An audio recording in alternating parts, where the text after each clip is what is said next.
Biggest signing of the Bills so far this offseason in terms of name power, they are signing Joey Bosa, 5-time Pro Bowl edge rusher, to a 1-year deal for $12.6 million. Reminder, today is the official start of free agency, so all of these signings from players from other teams are not yet official.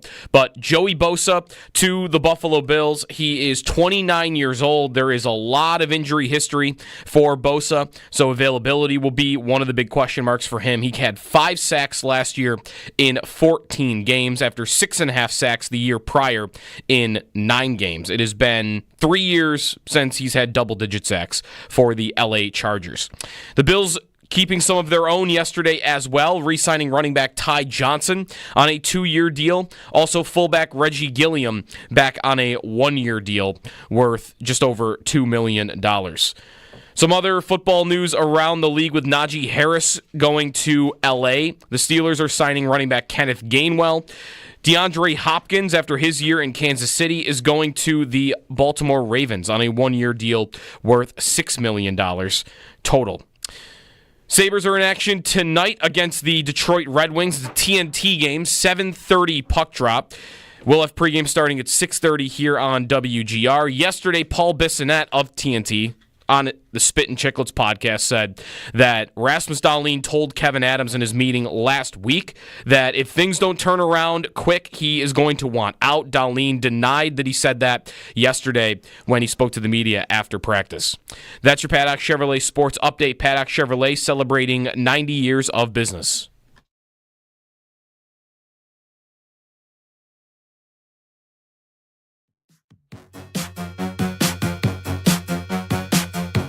It's Jeremy White. You don't necessarily need irons to play golf. I'm just going to hit driver and bump 3 woods in the fairway and then putt. And Joe DiBiase. Anyone, I've got a buddy who hits a golf ball like 300 yards, but it goes everywhere. Well, of course I know it. It's me. You're listening to Jeremy and Joe on Western New York Sports Giant. WGR Sports Radio 550.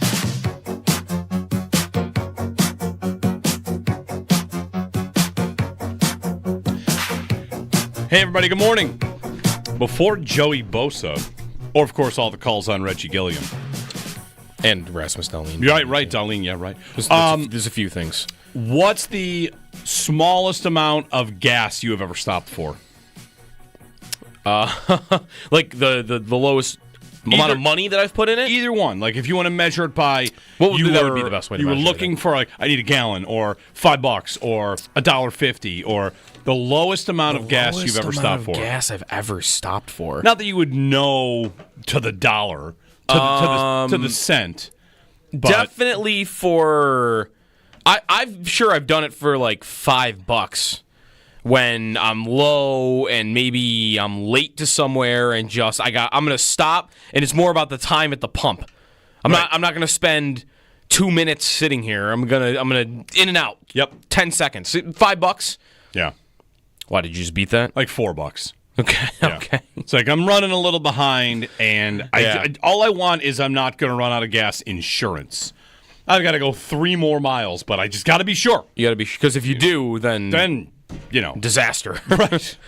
Then you're leaving your car and putting like a white T-shirt out the window. I think, right? It's that's low risk and medium reward to go ahead and get the $4 worth of gas.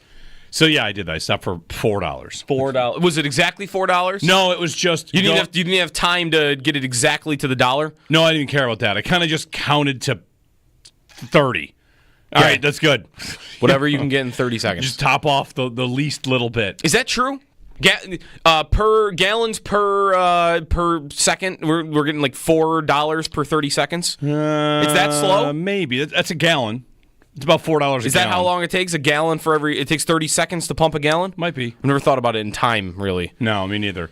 I only think about how long it takes to pump when it's negative 13 degrees outside. Yeah. That's when it's tough. But today's chilly, by the way. That's been done, too, where I think maybe I've called it early because I'm just freezing cold outside. That you probably should just eat it, though, because, if I knew the weather was going to be better... 3 days later, maybe I would leave the tank half empty because I'll be more comfortable getting out of my car when it's 60 degrees in 2 days. That could be today. Yeah. Like, if you have a quarter tank today and it's 28 degrees, do you want to stand outside today and pump, or do you want to wait till Friday and pump when it's going to be 65? Good question. Probably wait. But then again, do I want to waste my really nice day spending that time pumping gas? 90 seconds pumping gas. That's right. I want to do that. Well, anyway, good morning. Rasmus Dahlin, Joey Bosa. Should we go there first? Want to go to Dahlin first? If we go to Dahlin first, I don't know when when we might stop. Yeah? That's the thing. You got a lot on it? I don't know if I have a lot on it. I feel like I'm pent up on it. So maybe, should we do Bosa? I mean, if Dahlin is the most pressing, we could start there. Bosa will get us into some fun math. Because Bosa, people will invent their own math on what it really means. Okay. Which is, right away. I don't even know what we mean by that. I open the morning, open Twitter, and here's a tweet from Justin who writes in, saving 8 on Vaughn being released. So basically, it's like a $4 million move, and that's one way to look at it. Okay, but right. the other way to look at it is it's 15 dead on Vaughn and 12 on Bosa, so it's like 27. You're paying 15. You're spending 27 for the two of them this year. Yes, you're paying $27 million, or you're paying $4 million, whichever way you really want to look at it. Yeah. So I'm whatever. Joey Bosa to the Bills. If you missed it last night, it was late last night. Joey Bosa to the Bills, a 1-year, $12 million deal, and we had mentioned him very briefly in the free agent ideas of the day along the way, because Khalil Mack was an idea. Khalil Mack, 1 year, 18. Joey Bosa, 1 year, 12. And it's a prime usage of the chart, which is if your team signs a guy, how do you like it? And somebody else signs a guy, how do you like it? Bosa would not have been somebody on my radar just because he's not available. He's hurt all the time. Yep. He does not play that much. When he does, he's great, but the number one ability is availability, and Bosa has not been available. Now, if he is, it's a bargain. And if he's not, well, I guess you could say, who cares? You took a chance. So I'm not the least bit upset by it. I think it's a totally reasonable gamble to take. I don't think it's a very big gamble. I think it's a team that teams in the spot the Bills are in should take. Mm-hmm. But I don't think it's another prime example, Joe. I also get to this. Look at the money a guy signed for. That is, if that comes in above or below what you think it is, that's not necessarily a steal or an overpay. That's the market. That's what it was. It's kind of like the draft. He was supposed to be a first rounder. He went in the 4th. Well, the league thought he was a 4th rounder.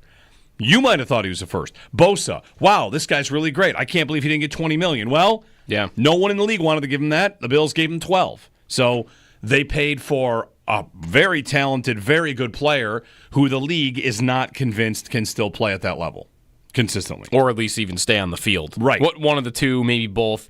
He did have, I looked up some of he only had 5 sacks last year, right? But pass rush win rate, where did he rank? Not where Vaughn did, by the way. Vaughn was tough to beat Vaughn, though. Vaughn was 8th in the league. Out of 119, Bosa was 19th. Pretty good. Pretty good. Really good. But there is injury history. Sorry, 29th out of 119. So all that stuff looked pretty good last year. I've got Tyler Dunn's voice in my head right now when they make that signing yesterday, because Tyler has been on all offseason about how are they going to do things differently this offseason. Yep. Are they going to take risk where they haven't before? And Tyler's more been talking about character guys. He's brought up Pickens, right, and others, guys where you're taking more of a character risk. But risk is risk. This is a type of risk they don't often take, which is guy has been injured all the time. I mean, he has not played. This was the first time he had played more than 9 games in a season in 4 years. So he gets injured, but what's the risk? The risk is it's a 1-year deal, and if he stays healthy, then you should probably get a pretty good deal out of it. Yep. But that's a huge if, and above that, I think maybe you could go beyond just, is he going to be on the field? Because now that he's going into his age 30 season and all of these injuries have built up, you might start wondering if the injuries are going to impact his play. Not just is he going to be out there, but if he's out there, is he the same? is probably still a bit of a question. So it's a risk, but it is, to me, a sign that maybe there's at least one example of they were willing to do something they don't often do, which is let's invest a lot. $12 million of guaranteed. 15 is what it's worth up to. Like, they almost fully guaranteed the contract for a guy that not guaranteed to play. Not guaranteed to play. Yep. Right. I do like it. I'm totally fine with it. But right, it is a little bit for me like not quite like the Shakir deal where I think if you're shouting about what a steal it is, maybe you think it is. I think it's about right for a gamble like this. Khalil Mack 18, Bosa 12. Would I have paid Mack 18? Yes, I would have. But I think this is good. And it also lines up, by the way, 803-0550, give us a ring on what you think about this, about the Joey Bosa news. The Bills signing Joey Bosa to a one-year deal for 12 up to 15. It does something else that the Josh Palmer signing did, which is going into the draft, we thought, all right, here's what they need. They need help in the front seven and a receiver. And sure, there's going to be corner and maybe safety, and then front seven. And they've signed 3 players now. Not that they've re-signed, Ty Johnson also back and Reggie Gilliam. But 3 free agents come in, and they go to positions, Joe, where now, do they have to take a defensive end with their first pick? No, they don't. They could. They don't have to. Do they have to take a receiver with their first pick? No, they don't have to. They have to take a defensive tackle? Maybe. They probably should somewhere along the way. The class is loaded. They probably have to take a corner somewhere at this moment in time. They have to take a corner somewhere. Yeah, until they sign someone, then until maybe different. Benford gets signed. That's probably right. Corners in there as well. But you are less obviously desperate at all these positions. There's still lots of time. And for Bosa and Rousseau and Oliver, I saw Anthony Prohaska from Cover One, who does a lot of the stuff with Eric, who we talked to yesterday, tweeting out a picture of this front 4, please, when the Bills are on pass rushing downs. Who can I guess? Did he have Joey Bosa? He has Bosa and Hoyt on the edges, and then Rousseau and Oliver in the middle. And that sounds pretty good. Yeah. In an obvious pass rushing situation, that sounds pretty good. Meanwhile, Bosa also has very good grades on run defending. If you go to PFF, he's pretty good at that too, which Michael Hoyt is as well. So I think it makes sense. It's a little gamble. The other thing about $12 million, and I'll probably bring this up 100 times in the next week, and I wish I had it earlier, because Bill Barnwell put out a couple of comparisons, and the comparison is very simple. It's NFL inflation. How much was a $12 million contract in 2011? The answer is it was about half. Contracts have nearly doubled in 10 years. And that's worth mentioning. You get $12 million right now. Yeah. Or 15 right now. Yeah. That's 12 in 2023. That is 2 years ago. That's $10 million in 2020. So, pandemic year, you're up 50% on salary. Yeah. So don't get scared about a dollar amount. Don't get scared about $12 million to Bosa. Like, fine. 5 years ago, that was 8. It's just nothing. Yeah. So I think it makes sense. I like it. I think the Bills are having a good offseason. Right? They're re-signing important players. Yeah. I mean, they haven't landed a huge whale. Bosa might be the closest thing to that in terms of how good he has been. That's where I'd say they're having a fine offseason. They're doing, to me, the number one thing I would have liked to see them do, I don't currently believe they're going to get done, which is go get, you need more elite players, go get elite all-pro players. But the tough part about that, and that's why you don't want to criticize them too harshly for this, is that's not just so easily done. Those guys aren't maybe made available. I wanted them to get Myles Garrett, but tough. Nobody did. Nobody got him. Nobody got to talk to them about trading for Myles Garrett. I wanted Trey Hendrickson, but maybe the Bengals don't want to trade him to you. I would have wanted them to get Max Crosby, but Max Crosby didn't get traded. So that's where, you've heard Beane say this a million times. Every GM in history said this, you need 2 to tango, right? Yep. And there hasn't been a second guy to tango, and there wasn't a whale in free agency that was equivalent to, Sweat would have been kind of close to this, but even him, that's not, this is all-time great, all-pro level guy that you're looking for. So I would say they're having a fine offseason without being able to add a whale at any position. Like, this was about as good as they were going to do, which is, well, this guy is maybe talented as those guys. He's maybe close to that. So I'll take the risk that he can stay healthy. The upside, the best case scenario of Joey Bosa might feel like, okay, he can give me an all-pro season. I don't know how often that's going to happen. That might be, one of every 10 outcomes when you line him up for his 30-year-old season. But that's where I would say they're having a fine offseason. He is someone that I think presents upside if he stays healthy. He's shown that ability in the past. So, all right, you couldn't get Garrett, you couldn't get Crosby. These seem like the best you were going to do then without being able to accomplish that. In the chat, one comment is that this probably kills the idea of Trey Hendrickson. Do you agree? Yeah, I think so. I don't. Why does it? Because of numbers? Because they can't. Bodies at the position? Just because of bodies. That's it? It's over? Just trade for Trey Hendrickson and then dump A.J. Epinesa if you really need to. You could do that. Why would this close the door on Trey Hendrickson? Not because of money. I mean, if you get Hendrickson, you're going to extend him, and his cap will be $3 to $7 million. Right. Bosa hits for bigger money. We'll see if there's like a void year on here or something like that, which there might be. I mean, they've been adding void years these couple seasons. They did that with Leonard Floyd a couple years ago because they were paying for him last year. Yeah, so I don't think it takes Hendrickson out of the equation.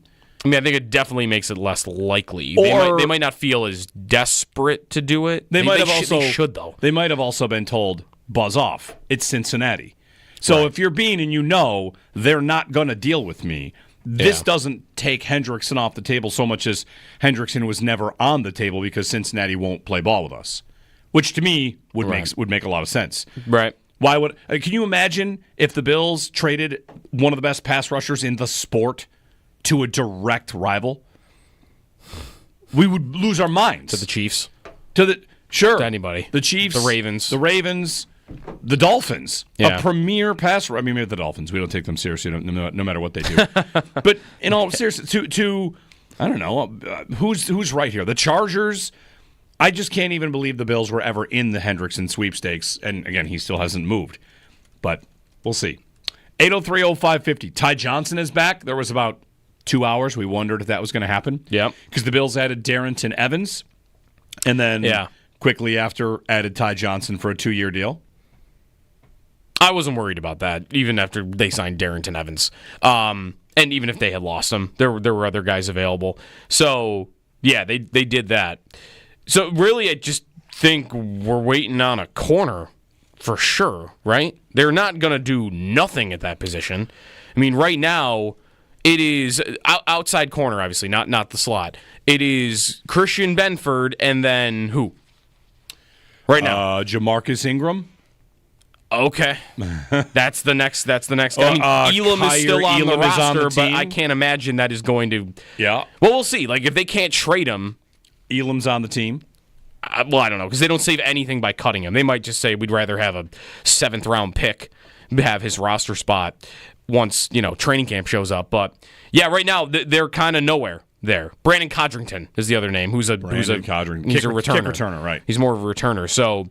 You do not have a number 2 corner right now, and you could just say, oh, well, I'll just draft one of those. And I think sure, but I don't expect they would walk into training camp with just the rookie, right? They would probably come in with a rookie and a veteran. So I still want to expect they're going to land a veteran corner along the way here at some point. The new league year starts today at 4 p.m., so a lot of these deals can be made official. One note on Bosa. So at 9:30 today, we're going to talk to Dave Droegemeier. He does Locked On Chargers. And I booked him on the show to talk about Josh Palmer. Like, hey, come on, tell us about Josh Palmer. He's, of course, out west and said he could come on at 9:30. Now we've got Josh Palmer and Joey Bosa. And I was going through his Twitter. Like, what does he say about Bosa through the season? And one thing he noted about Bosa that might be a little context. There was a belief, much like there was with Stephon Diggs. People think Diggs just wants to go play with his brother. There's a belief that Bosa wants to go play with his brother. But he didn't do that. So you would wonder what the other offers were. That's the thing about these free agent contracts, sometimes there are 30 bidders. Sometimes there are 2. Sometimes it's going to take a lot more to get a guy to move. Like this is, I'm thinking about, Joe, our silent auctions at Guillotine, where the top bid is, 200. And you don't know what the next bid underneath is. So Bosa gets 12.6 from the Bills. You might think that, all right, well, the next closest bid must have been 11. Or it might have been 6. But it took that much more to get him to leave. Think about Chris Godwin. The reporting is that he left $20 million on the table to stay in Tampa. The gap between the deal the guy signs and the next deal is not always small. And anyway, Dave Droegemeier of Locked On Chargers, his comment was so much for wanting to play with your brother. They really thought he wanted to go play with Nick Bosa, and he's not going to do that. So the Bills, whether it's money, chance to win, Josh Allen, like they convinced him to not do that, which it's something everybody thought he wanted to do. Unless they told him they're going to go trade for Nick Bosa. Or if they told him, why don't you just wait a year? What are the Niners doing? The Niners are cutting everybody, aren't they? The Niners are... They're going to scorch earth. They're going to fall apart. The Niners are the Niners. I forget who it was, but one of my favorite NFL guys said, like, winter is coming for the Niners right now. They're about to pay Purdy and lose everybody, and that is not going to go well. Right. Winter is coming for the San Francisco 49ers. You made 2 Super Bowls. You did not win in your window, and your window's about to go south.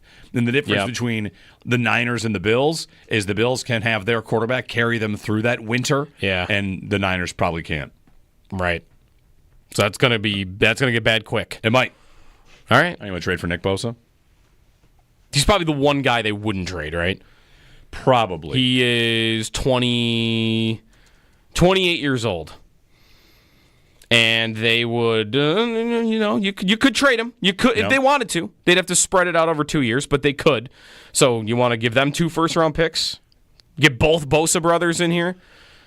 The graphics on Twitter, NFL Twitter, would just go crazy with that. 803-0550. Give us a ring. What do you think about the offseason so far? Josh Palmer, Michael Hoyt, Joey Bosa, and then, of course, Gilliam, Darrington Evans, Ty Johnson. You can give us a ring. You can watch us on YouTube and make a comment in the chat. Already a bunch of good comments in the chat we'll get to. Good stuff. 803-0550. The Bills swing and land a big-name defensive end. Will it get them the results they hope for? We'll get to the Rasmus Dahlin controversy/schmontroversy. We'll get to that. And plenty of other stuff coming up here on WGR. Later today, Sal at 7:30, Joe Marino, Locked On Bills podcast at 8, and I mentioned Dave Droegemeier of Locked On Chargers at 9:30. Your calls in between, throughout. So dial up, 803-0550, Jeremy and Joe on WGR.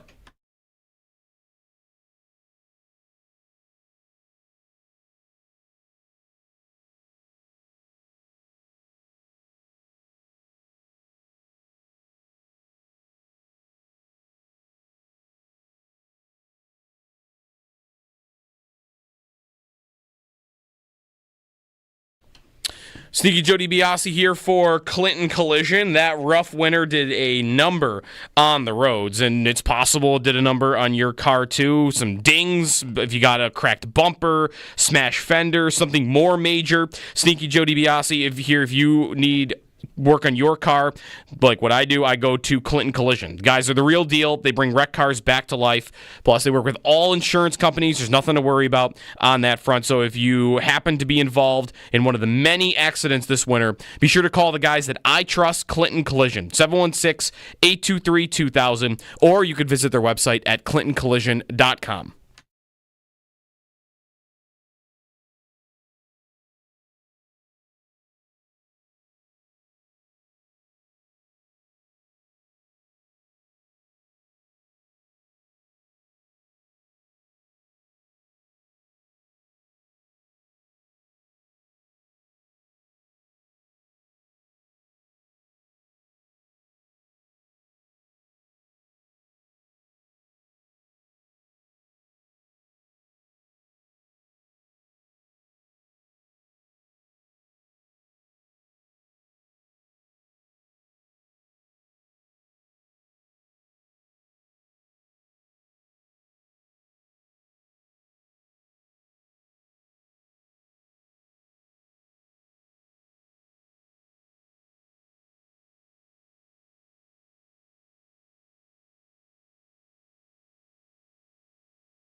The Bills continuing to make moves, unofficial, of course, because that doesn't get going officially until today.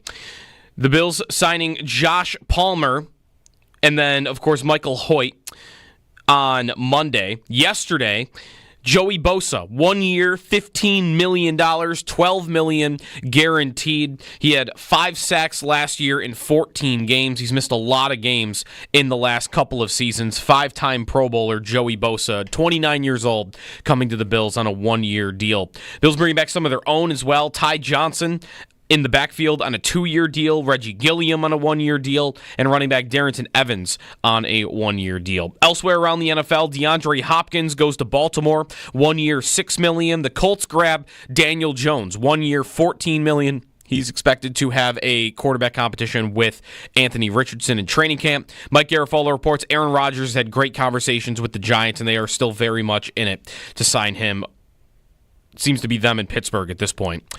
To hockey, the Sabres in action tonight, 7:30 against Detroit. Rasmus Dahlin said that the rumor that he told Kevin Adams he wants out if things don't turn around quickly was not true.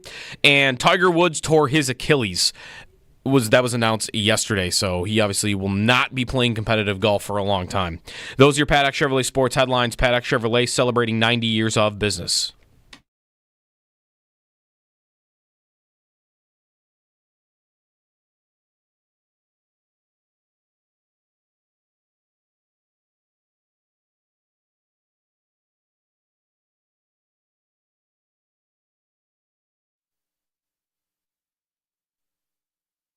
Third and 4. And Mahomes outside Joey Bosa waiting for him.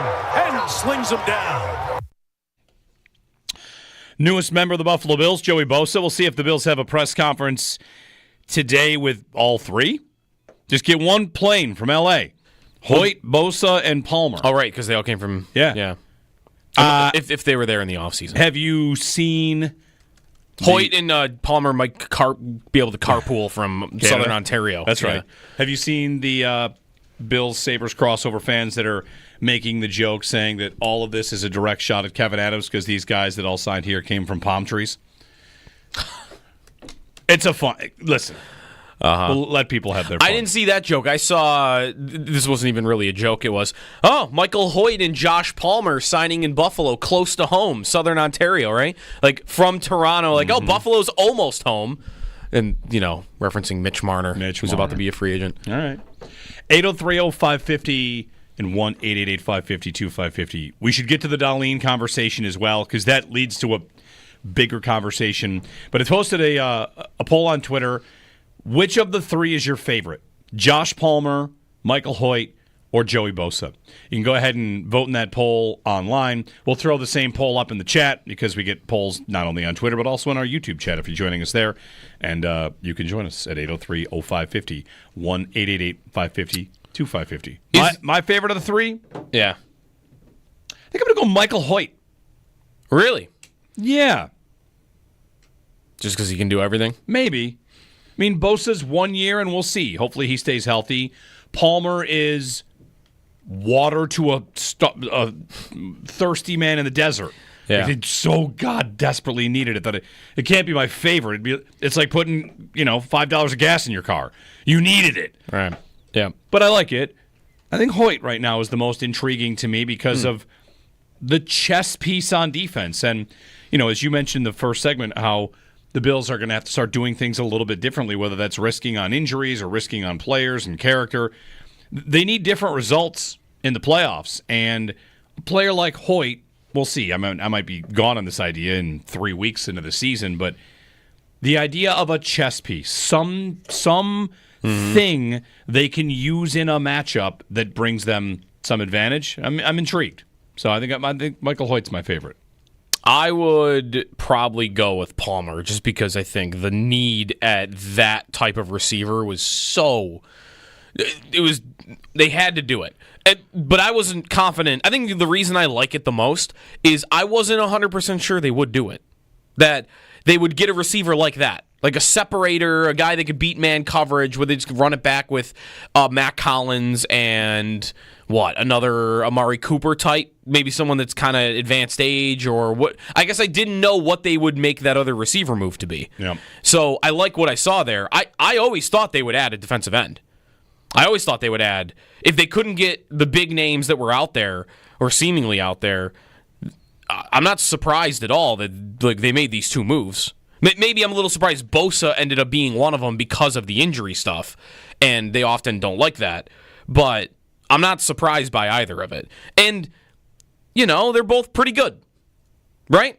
They're both pretty good. They're not amazing players, but maybe you could think that's in there still for Bosa. I might question that it is.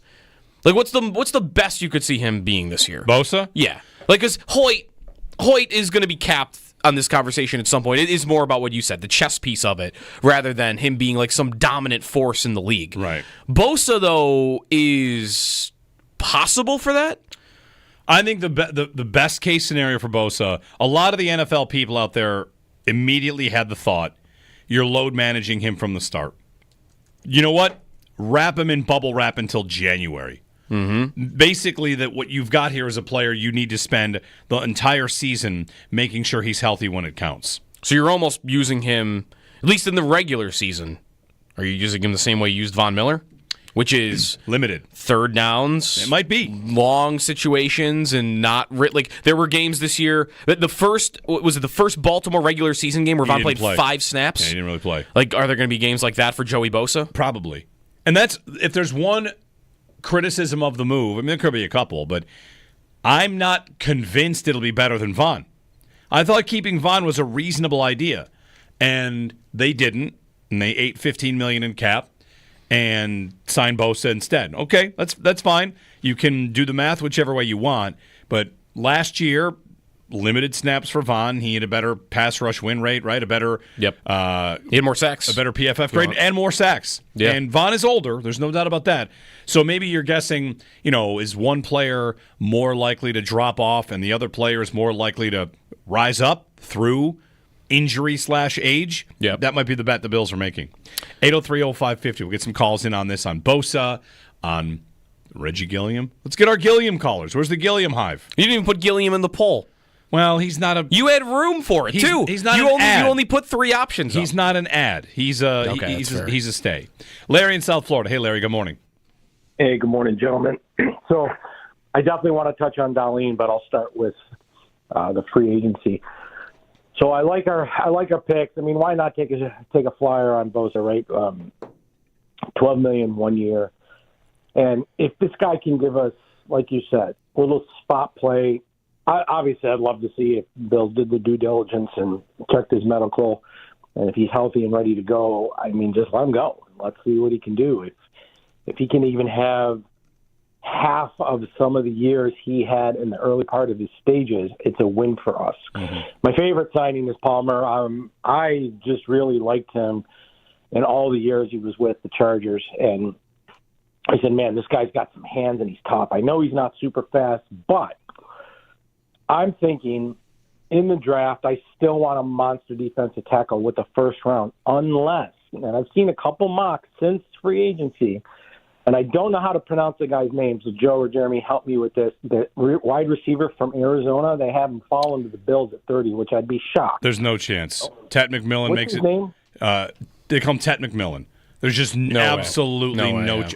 I guess I shouldn't say that because Matthew Golden on some boards might have moved up to wide receiver 1 with his 40 time, but Tet McMillan I've seen is like go as high as 5 or 10. Right. I can't believe any world where he makes it to 30. Like the first one I just pulled up, he went 8th. Yeah. Okay, good. Well, yeah, it was one of the NFL mocks, and then there was another one. I was like, there's no way this guy's going. But of those, I know there's 3 projected in the first round. Are all 3 of them fast? So, I mean, they all like below 4.5 40s, do you know? Yeah, McMillan ran fast, right? And Golden is number fast. 1 fast guy at the combine. And then who's is the third one? Travis Hunter, because he's fast. But is there another receiver I'm missing? Egbuka gets a lot of run in the first round. I don't know what he ran. He's another guy that's supposed to just be really good, and maybe his 40 time wasn't incredible. What was his 40 time? I didn't really pay attention to Emeka Egbuka's 40 time, but he's a good fit. Okay, and then on the Dahlin. So whether he said it or not is irrelevant because I was at the game. I went down to the game Saturday, and they were atrocious. I mean, yeah. I still have my Sabres Reinhardt jersey, so I wore that down to the game, and I love watching him play. Man, I'm still sick to my stomach we let him go. I absolutely love that guy. But watching that game, the talent of Rasmus Dahlin is undeniable. He is one of the top defensemen in the league, in my opinion. When he's playing on his game, he is tough. But there was a play where it was just before he got one of his penalties. And I'm sitting in row 12. And I know, obviously, he's not looking at me, but he's looking in my direction. And something happened. And he just had that look of, get me the F out of here. And I know he probably didn't say it, or maybe he said something out of context and it got blown up. It doesn't matter. When you have a player of that ability, number one overall, and you consistently are in the bottom of the league, and you flirt only one time in making the playoffs, and he played with so much talent, and you can't figure it out, it's just a matter of time before they say, get me out of here because I hate losing. So either the Sabres are going to have to figure this out with some sort of magic formula that no one knows what it is, or they're going to keep losing players like Rasmus Dahlin, and they're going to keep having a problem getting good players here. And I really do hope Dylan Cousins goes to Ottawa and just lights it up, because I don't know what the reason was for him in Buffalo, and it's just, my friend in Colorado and I, we joke all the time, this is where good to great players come to die, is Buffalo. And I don't understand. Maybe it was that fight with Hathaway, but the guy is just too talented and too tough to just not really do anything here. So I don't know, gentlemen. Is it Adams? Is it at the top? Is it the vice president? Hockey scouts? I don't know. But, man, if we don't do something soon, we are going to lose players like Dahlin. Oops, sorry, Larry. Yeah, to get to that point. Thanks, Larry. Cousins to score again, by the way, last night. He did, huh? Great. The Dahlin conversation, we can get into it a little bit more as we go along. It doesn't matter if it's true, because we all know that it's fair, right? I don't even care if it's true. It's totally fair. And by that I mean, did he say it? Maybe not. You know how many times... For him yesterday to vehemently deny it, okay, I believe him. He didn't say it. He's never said, I want out of here. Give him a year. More results like this, and I don't blame any player, especially great players, for wanting to leave. So I don't even care if it's true. It kind of doesn't matter. We would all speculate it anyway. And the other part about the denial is the context for me matters. Boy, can anyone else remember any trade request that was denied to be true? Kevin Adams said Jack Eichel did not request a trade. Mm-hmm. We later found out he did the year before. Stephon Diggs said he wanted to retire a Buffalo Bill. He did not want to retire a Buffalo Bill. So denials to me, it doesn't mean I don't believe him. It just means everything's always changing. And for Dahlin to have in that denial, he did say, I'm not happy with where we are.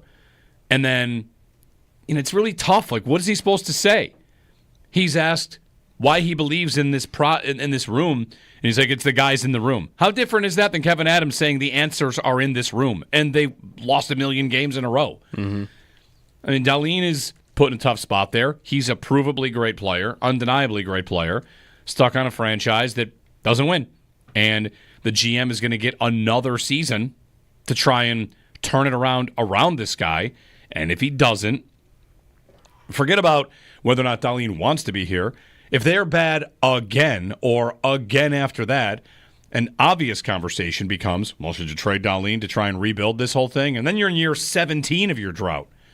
So I'm not – if it was true, I wouldn't be mad at him. If Paul Bissonnette heard some bad information, okay. I mean, everything that happened yesterday, Joe, was what I expected. Bissonnette says that. Dahlin denies it. You had it perfectly, right? This is the stage where everyone says, no, he wouldn't say that. He's not doing that. That's stage 2. And then stage 3 is the guy gets traded. Mm-hmm. a year and a half later. So I thought you nailed it with the timeline. Like the 5 stages of grief. The stages of a star player getting traded is a rumble about it. Stage 2 is a denial and everyone yelling for even considering it possible. Stage 2 is also when everybody around the league starts writing about what it would take, and Sabres Twitter is yelling. Right. That's not going to happen. It's not going to happen. And in the case of some players with Diggs, people writing about him getting traded ends up being turned into, see, he wants out. Look at all these reports. Look at all this online stuff about him getting out of here. And most of it's other people suggesting it when he never actually said it. Of course, we found out later he did want out. So there you go. That's my take on Dahlin. 803-0550. Throw us yours if you'd like. And 1-888-550-2550. They're on TNT tonight. So Paul Bissonnette can address this report of his and Dahlin's denial. Think it comes up?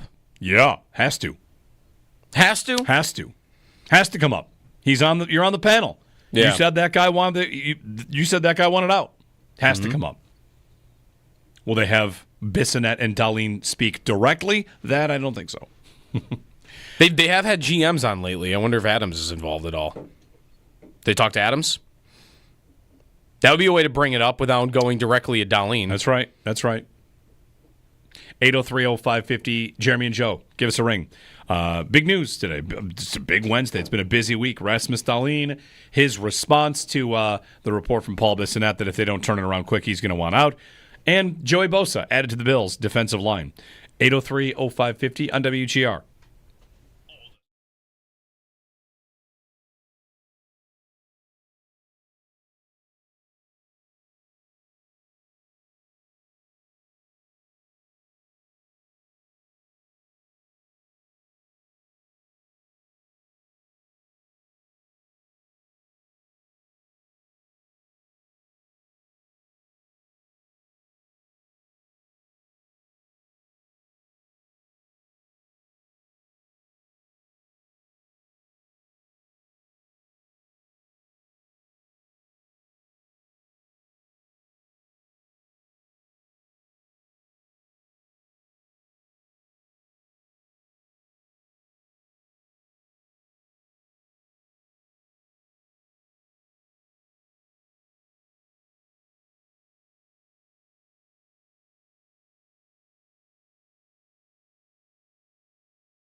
March 12th. Happy March 12th. Ooh, that reminds me. I got something to do today.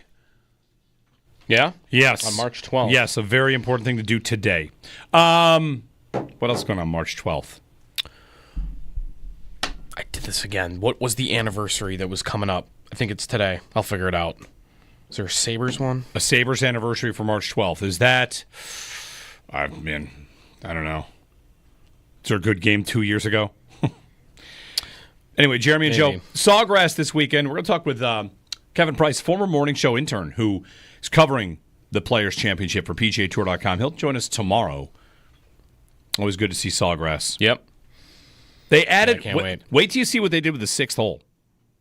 The sixth hole... Sixth hole is the... It's not exactly an iconic hole. Yeah, no. I believe they replanted a tree.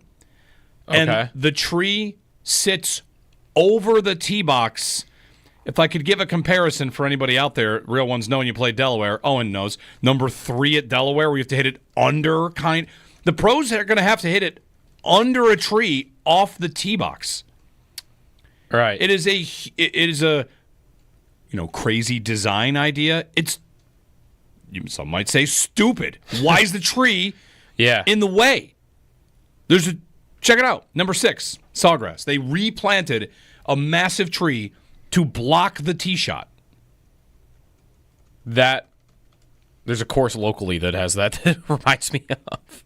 Look at this, a 500,000-pound tree. There might be a couple locally. Delaware number 3. Yeah. Delaware number 2, you got to hit it over I was going to say tree. there's a couple there, yeah. Yeah, in Delaware. It's a beautiful place. But, I mean, Joe, 2014, they had the tree, they took it down, and I'm going to show you my So they planted it though, but it's not a big tree. Then. No. They didn't really plant. They put a giant tree back. Look at the size of that thing. How did they even do that? You need a crane? Look at this thing. The tree just hanging over the tee box. Yeah, that's dumb. Like, hey, you're not allowed to hit it high. Basically, hit a stinger. No one's ever hit it. I guess they can all keep it under it, but it is right there. Interesting. So anyway. I'll try and find a good video of that. This one's a little bit weird. It's on Facebook, so I got to tweet a video, number 6 at Sawgrass. All right. Dahlin, Bosa, the Bills, the Sabres, all that good stuff. Sabres and Red Wings tonight. Jeremy and Joe, 803-0550 to join us here on WGR.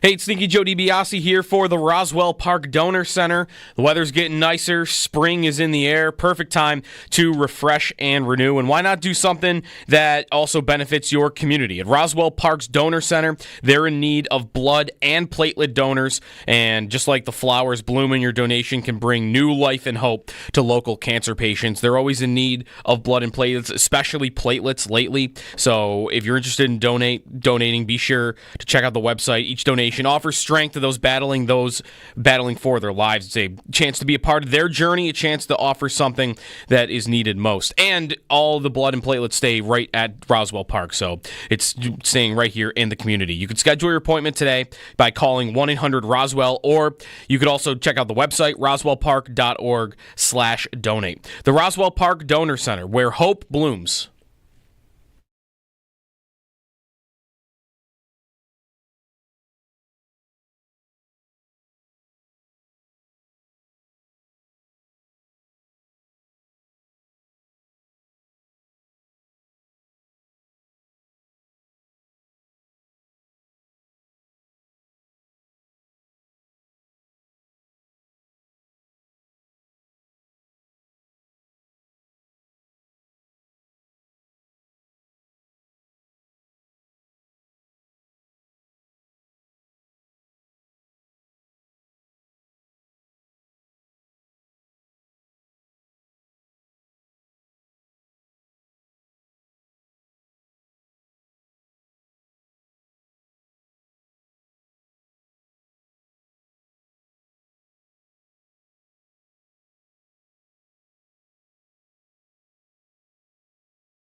More moves for the Bills, unofficial, still in legal tampering. Today, though, we will get all of these moves likely made official as the new league year is today. The Bills signing Joey Bosa, 1 year, $15 million, $12 million is guaranteed for the former Chargers defensive end. 5-time Pro Bowler, including last year. He did only have 5 sacks, though, last year. Some of the underlying numbers were pretty good. Injuries will be the thing to watch for Bosa, who's missed a lot of games in his career. He is 29 years old. Bills bringing back some of their own yesterday, re-signing running back Ty Johnson on a 2-year deal, Reggie Gilliam on a 1-year deal, and running back Darrington Evans on a 1-year deal. Some signings from around the league. DeAndre Hopkins to the Baltimore Ravens, 1 year, $6 million. The Colts pick up Daniel Jones, 1 year, $14 million, and the expectation is that Jones will have a quarterback competition with Anthony Richardson in Colts training camp. Also, Kenneth Gainwell, running back, goes to Pittsburgh as Najee Harris went to the LA Chargers. Evan Ingram, free agent tight end, is visiting with the Chargers today. Sabres in action tonight, 7:30 against the Red Wings. It's a TNT game. We'll have pregame starting at 6:30. Rasmus Dahlin says that the Paul Bissonnette rumor about Dahlin telling Kevin Adams that he would want out of Buffalo if things didn't turn around was not true, that he did not say that. And in golf, Tiger Woods tears his Achilles. That was announced yesterday, so he'll be out from competitive golf for a while. The Players' Championship begins tomorrow. That's your Paddock Chevrolet Sports Update. Paddock Chevrolet celebrating 90 years of business.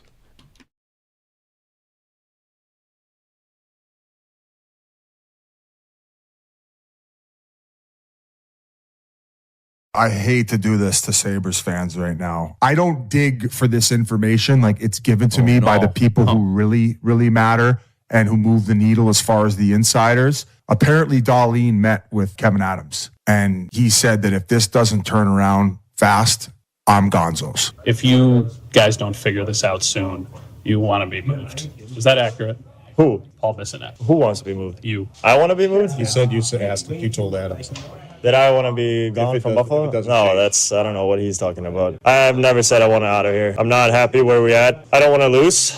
We have to get better. I've never said I want out of here. Thought that was pretty clear. We have to do a lot of stuff. It takes everyday work. You got to do hard work every day. And we had a really good discussion. We were very honest with each other. Stuff has to change. That's how it is. And I absolutely hate losing. I don't think that's a part of who I want to be. So stuff has to change. So you would definitely say, though, that podcast from Bissonnette is false? Yeah, I mean, I don't even, that bugs me, actually. I get pissed off by that. I haven't even mentioned the word leave. So, yeah, that's just how it is. Rasmus Dahlin, yesterday, speaking with the assembled media, refuting the report from Paul Bissonnette that he told Kevin Adams he wants out. It's funny. If that report didn't exist, right? Let's take a little exercise here, everybody. Good morning, Jeremy and Joe. If Rasmus Dahlin just, when asked about the state of the team, said, stuff's got to change. Stuff's got to change. Wouldn't we all take that and say, like, he's starting to feel like if things don't change, he's not saying it, but he's saying it's not good enough. I don't want to lose. Stuff has to change. He says, again, I don't believe he's trying to make a problem for the Sabres, and he probably wants to be a part of the solution and all that, but everybody is going to have a breaking point. And to me, the story, Joe, I don't even care if it's really true. I think every Sabres fan has to acknowledge that it's possible that Dahlin could get fed up, or that any good player could get fed up. It's very possible Tage could get fed up. Anybody could. The Sabres have done this to their fans and their players, and I think anybody would just reasonably say, yeah, if he wants it turned around, that makes sense. Do you think Kevin Adams told Dahlin about the Cousins trade ahead of time? Is it the kind of thing where he's the captain, he's your best player, you're talking to him about, like, listen, I think we're going to look at the deadline, a lot of teams knocking on the door about Dylan, and we've got a couple offers we think we could make this work. Mm-hmm. I mean, the Bills called Dawson Knox when they're about to draft Dalton Kincaid because they play the same position. Does a core piece of the team being moved get brought up to the captain before it happens? Probably should be. Or maybe as it's happening, like, hey, this is happening. Not like, hey, we're going to do this. Yeah, I don't want you to see it on TSN. There's more important parts of this conversation, a lot more important parts of this conversation. Because, like you said, I'm not even sure it really matters whether he actually said it or not. And honestly, I don't even I do believe that I believe him when he says I didn't say that either. It isn't because he said it yesterday, though. Because what else is he going to say yesterday? Right. If he says, say he said it, say that Dahlin did tell Kevin Adams that, yeah, if things don't turn around at some point here quick, I'm going to want out. Let's say he said that to Adams like on Friday. And then Bissonnette says what he says. And Dahlin speaks to the media and he gets that question. What's he going to say? He's going to say, oh, yeah, I said it. He's not going to say that. Right. In a million years, he's never going to tell you that he said it. The other part of it is that manufactured at all? Because a little weird that hear his response there? How Matt Beauvais asks him the question, and it's like, what do you mean? What Paul Bissonnette said? What I said? I want to leave. He made it sound like he had no idea what was coming. Yet Mike Harrington tweeted yesterday that Dahlin asked to speak to the media after practice. So which is it? Did you know about it and asked to speak to the media? Did you have to speak to the media for a different reason? Because that would be weird, wouldn't it? So what is it? He acted like in that quote, he had no idea what they were talking about. Yet I got one of the Sabre beat reporters telling me he asked to speak to the media. That's weird. That is a tasty little nugget that I had not caught. I did not see that. He asked to speak to the media. Yeah. Probably because of this, and he wanted to clear the air. But then when asked about it, acted surprised. He acted like he had never heard it before. So again, I'm not even sure that matters. It's just I picked up on that yesterday that he acted like I don't know what you're talking about, but he asked to speak. What do I do with that? Is that an important detail? Again, I can't decide if that's actually important to this. What's really important to this is the conclusion that everyone should draw, which is that Kevin Adams shouldn't care whether he told him or not. Kevin Adams should assume that if he doesn't turn things around within a couple of years, it's not just going to be Dahlin, it's going to be Tage Thompson, it's going to be all of them. Because these guys are athletes, and they're great, the guys at the top of the roster especially, and expecting them to roll over until they're 33 years old, never winning anything, is psychotic to think that they would do that. Yeah. So Adams shouldn't really think any differently, I think, whether he said it or not. Well, he should assume he's got to turn things around or he's going to have a problem from a bunch of guys. You say Adams should worry about it. I feel like the person that should worry about it might be above Adams, might be Terry Pegula, because if Adams doesn't get the job done, Adams gets fired, they hire a new GM, and then what happens? Are they rebuilding, and does Dahlin go to the new GM and say, listen, I don't want to be here for another rebuild, which was, as you pointed out, part of the Eichel arc was, I don't want to be here for a rebuild. And Dahlin and Thompson, not getting any younger, I don't want to be... Again, like there's someone in the chat really upset that Bissonnette might have created fake news, and it might not be, he might not have said it, but I'm with you, and I don't even really care if he said it. That he denied it. Okay, great, he didn't say it. I can go to bed knowing he didn't say that to Kevin Adams. If he said it to him today, I wouldn't be shaken. Yeah, to me, it's not some sort of shot across the bow so much as it's an ever-present threat.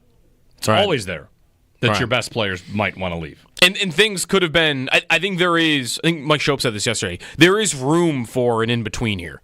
From I never said anything of the sort. That I don't want to leave. I never said anything like that. And also, that's another kind of, again, this one definitely doesn't matter, I don't think. But what did Dahlin say yesterday? That, I never said the word leave. And Bissonnette didn't even say the word leave. He said Gonzo. Gonzo. So really what we should have asked Dahlin is, did you ever say the word Gonzo? To Rasmus, here are a series of words that could mean leave. Did you use any of these? Gonzo, bolt, jet, peace out. Get out of town. Did you tell Kevin Adams you'd like to get up out of here? No. Right. So that one probably doesn't matter either. But I don't know. Where was I going with that? There's a lot of different facets to it. I don't think that it's the most important thing whether he said it or not. I think there is a middle ground, though, to What Bissonnette talks, he's talked to an insider. Does an insider talk to someone from Dahlin's camp or from the Sabres, whatever? So, what is he the fourth person at the end of this road here? From what Dahlin said to Adams to it finally makes its way to Paul Bissonnette, and maybe wording gets changed across 4 people, maybe, or maybe. But that doesn't mean there weren't hard things said in that meeting. Dahlin said they were very open and honest in that meeting. Yeah, very open and honest, and things need to change. There's a very frank assessment of the franchise from your captain, and the Sabres tweeted out, direct from our captain, he denies saying blah, blah, blah, but what he did say was a bunch of stuff about how the things need to change. And I was kind of excited to see, excited in a way, not excited at all at the possibility within a couple of years that Dahlin could not be a Buffalo Sabre. He's the best player on the team. I do not want to see that at all. But kind of from like go Dahlin a little bit. Like, hey, stand up for the commitment from this team. What everyone, like, it kind of felt like he's almost championing what everybody wants from the hockey team, which in my mind, like, I don't know that Dahlin did it this way, but in my mind I've got Dahlin testing the organization, being like, I'm putting in 110%. I had a bad start to my career, a slow start to my career, and I put in the work, and I got stronger, and I'm physical, and I stand up for teammates, and I'm the one who said, after Tage Thompson got run, while Jason Zucker was over here saying, oh, guys, we were trying to win the game, I was the one saying after that hockey game that can never happen again. So I did that. I'm the captain, and I'm putting in everything to this team to make it better. Are you? Like, in my mind, I've got Dahlin challenging not just Adams, but ownership, saying, are we doing an internal cap? I'm putting in 110%, and I want to know that the people above me are putting in 110%. I mean, these are all fair points. And to me, paint the bigger picture that if you're like too locked in on whether Paul Bissonnette has an accurate story or not, like the rest of it makes a lot of sense. 803-0550, 1-888-550-2550. Didn't you, a week ago, 2 weeks ago, splice together time is a flat circle, Eichel breaking his stick, and Dahlin smashing a puck into an open net at the end of a game? Was last week. Last week, yep. Yeah, he took a big slap shot into his own net. He has looked very unhappy at the end of games that they've been losing, like after empty nets, especially. 803-0550. So that's there for if you want to give us a ring, you can. Also on the Bills, they've added Joey Bosa, a 1-year deal worth up to $15 million, 12.6 fully guaranteed, up to 15 for Bosa. And that's probably sack incentives. All you have to do is throw incentives in there that more sacks than he had last year. That doesn't count on the cap unless he gets to that number. So an incentive for Bosa. They pay decent money, nothing crazy, but he's in the mix, and we'll when we hear from him or next time we hear from the Bills, and we'll talk to Sal coming up next segment about the idea of him being rotational, load managed. The next Vaughn, who, great ability at this position, and can you keep him on the field? He has been very banged up over the years. So we'll get some calls in on that as well. 803-0550. Josh in Buffalo. Hey, Josh, good morning. Hey, what's going on, guys? How are you? Good. Morning. Good. I absolutely hate this move. Okay. Because to me, it represents what the Bills have done. Let's just get these guys that are fine players, but that makes them think. I mean, I don't know how they think, but it makes the fans think, oh, we're good. Like, we need that game record. We need that Hendrickson. We need a guy, right, that is going to actually do something. And I know it's a 1-year deal, which is fine. But, like, I don't see the difference between him and keeping Vaughn. Like, again, I'm not a cap guy. Yep. But what's the difference between the dead cap that they got from Vaughn for cutting him and then signing Bosa to a $12 million deal? I think it would be better just to have kept Vaughn at the same production. Yeah, to me, Josh, don't hang up. I want you to keep going. I tend to agree with that. I don't know who will get better results this year, Vaughn or Bosa, but it to me, it doesn't seem like that different of a move. It's very lateral. The savings you got on Vaughn, you spend on Bosa, and then 4 more, and you might have ultimately the same player who's younger and injury risks. It's just to me, it's kind of a coin toss and a little bit of a lateral move.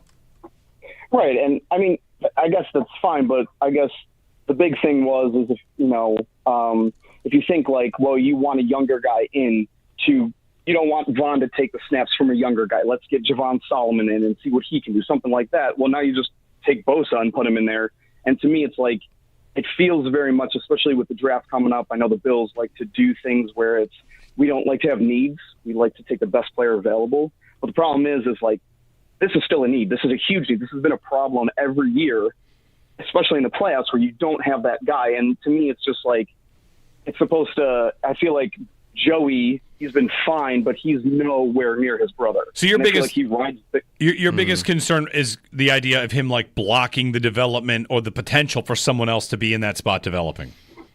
Yeah. And for me, it's like, okay, well, what's the next move? Right. Yeah. Because I see this as we're not going to get Hendrickson because, well, we kind of filled that spot a little bit. Now, is there a need for other defensive ends? Sure, but this is what the Bills have done. We've gotten like average or okay players and expected great things of them. Like, I want that guy that's like pushing double-digit sacks every year. Not, well, he might get there. You know, I feel like that's what Rousseau is. Rousseau is going to be based on the guy across from him. And is that Bosa?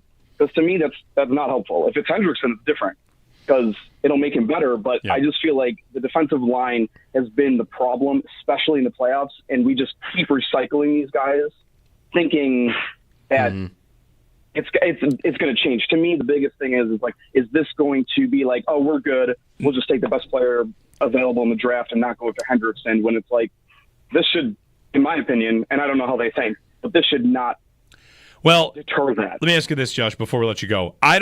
We said earlier, I don't think it has to count out Hendrickson. Maybe it does, but it definitely doesn't count out first-round defensive end. If they have somebody on the board they like there, I don't think Josh Palmer gets them off of receiver. I don't think that Bosa gets them off of defensive end. I think it helps their depth in both cases, guys that can play. But I guess what this comes down to is whether or not you think Joey Bosa is plan A at defensive end. And how much you think he's playing. Yeah. Because in theory, you could say, all right, Michael Hoyt replaces Dwan Smoot snaps, and Joey Bosa replaces Vaughn snaps. And now you're just kind of lateral. You're now static. Right now I'm even, but if I draft a guy in the first round and he's great, like, okay, so what? I'm putting AJ Epinesa on the bench. Like, I'm okay with that. Yeah, and I'm totally fine with that. The thing is because it's like, what is it? It's $12 million guaranteed. Like, I would have taken that. This is how I would have done it. I would have given Cincinnati my first-round pick, because it's like a second-round pick, at 30, get a guy I know, and pay him. Now it's like, I feel like now it's going to be that, like, well, we don't have the money. Or, like, we can't make those big moves. Well, you didn't have to sign this guy. And to me, it's more of a name recognition thing than it is for production. Yes, there's the depth piece of it. But I feel like the Bills are always concerned about their depth, that they're not going after an elite guy that they could if they didn't just always concern themselves with depth. Yeah, thanks, Josh. One question I'll be interested to get the answer on Beane from is, and how honest will he be? Did you call on Hendrickson? And were you told, don't call again? We're going to trade him. We're going to get what we can. Yeah. We're not going to trade with you. Why would we do that? And let's be real. Maybe the Bengals would trade with the Bills, and the price is Rousseau. And I don't know why they'd be willing to pay Rousseau and not Hendrickson. Maybe because it's cheaper. It would be cheaper, probably. It would be cheaper, sure. Yeah. I mean, Rousseau's deal is under what Hendrickson's going to get. So let's say the Bengals say, like, sure, we're not afraid to deal with you, but it's going to cost you Rousseau, in which case the Bills might say, like, well, why am I going to do that? I don't want to do that. I mean, maybe you would, but maybe right. I'm just saying. But yeah, I know what you mean. Maybe the Bills wouldn't. Or maybe it's, that sounds great, we'll take Benford. You know what? We don't want to do that. Why are we getting in those waters? So I think I'm with you that Hendrickson obviously is a better idea, and maybe you would trade the first. We'll see what the price for Hendrickson ends up being and where he ends up getting traded.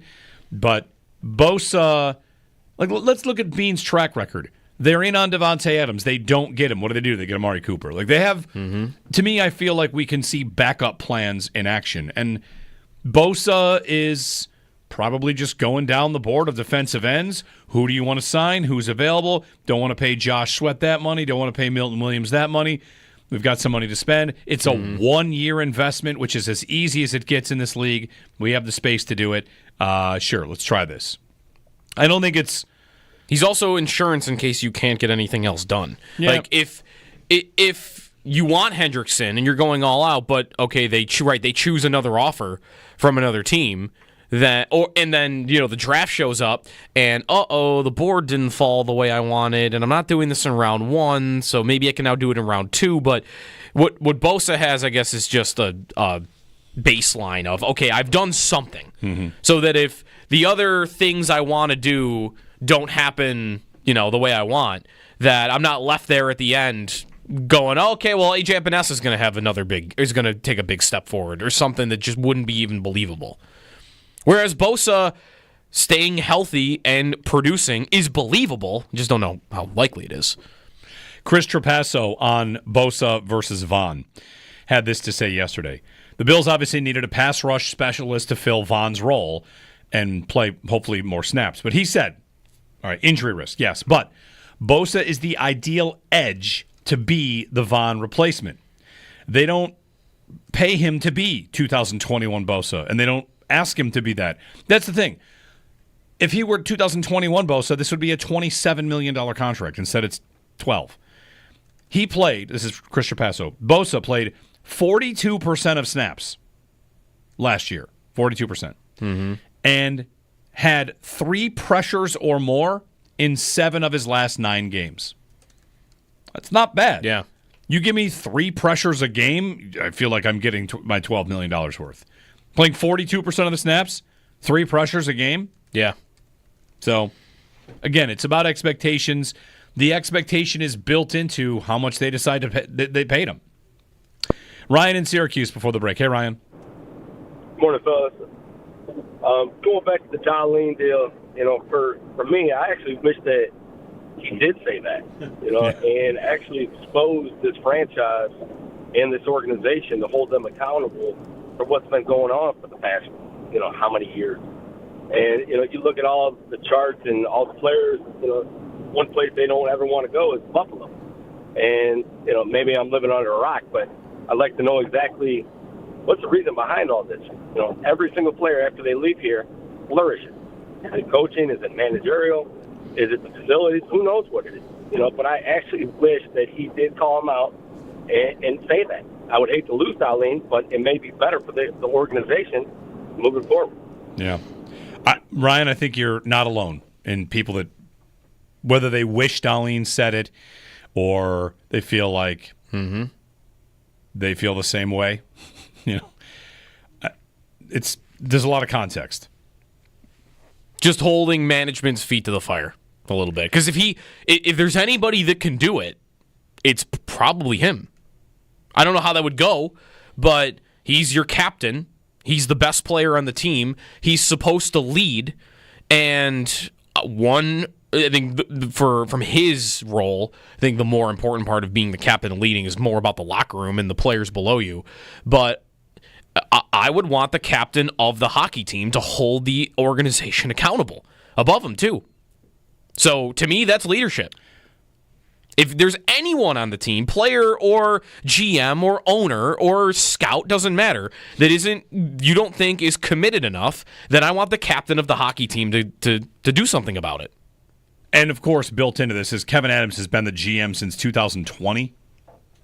Yes. You don't get this much time to be a GM and have this little success. Yep. The GMs that have been tenured longer than him, there's about 12. Hockey doesn't change GMs as often as maybe football does, but all the guys that have been in front of him have resumes. Yzerman, Lamoriello, Brisebois. He's certainly been here longer than Botterill at this point, right? Oh, yeah. Yeah, okay. Yeah, longer than Botterill. Definitely longer than Murray. Yeah. I mean, not Darcy, but that was... Adams on his 3rd coach. Right. I mean, he comes in with Kruger, hires Granato, interim, and then goes out and gets Lindy. Yeah. Which is another point to be made here. Like, what are they doing for coaches? The last 2 hires were inside and in the family. Mm-hmm. And the GM hire was in the family. Mm-hmm. Anyway, 803-0550. Sal on the other side, give us a ring on Joey Bosa, on the Bills moves, which one you like the best, and what you want to see next. Asante Samuel Jr., I don't know how realistically to take Bills connections and Bills rumors there. There's parts of his game that maybe don't match up, so we'll get to that. 803-0550. Sal coming up 7:30. Joe Marino, Locked On Bills podcast at the top of the hour, 8 o'clock. And a Chargers guest at 9:30 to tell us about Joey Bosa and Josh Palmer. It's Jeremy and Joe on WGR.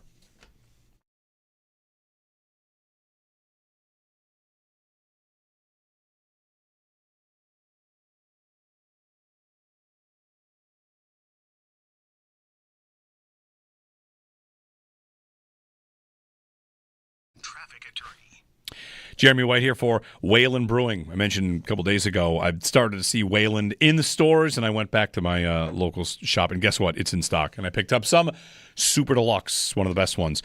Case Study, the other. The two I get a lot. Maybe you like the Waylander, which is a German Pilsner. You'll start to see Wayland out and about where you are a bit more. And when it comes to Wayland Brewing, whether it's the beer or the food or, the spot itself, 18,000 square feet. It's a great spot, Wayland Brewing, the tap room, and lots to do. As the weather warms up, especially, we're starting to get into a great weekend. Sit outside on the patio and have a beverage, have something to eat. It's a great time at Wayland Brewing.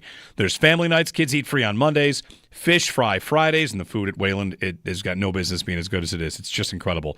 Available all day, takeout, even until Easter. You got fish fry Fridays. Mr. Brightside of Killers cover band on April 4th. Grab tickets for that. Join the Bocce League, which starts in April. So much going on. Fresh beer, fresh food, fresh fun. 3740 North Buffalo Street in Orchard Park. Get outside, get to Wayland Brewing, where every sip and every event is a celebration.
New league year today in the NFL, so a lot of these reported moves that we've been hearing about for a couple of days will be made official later today.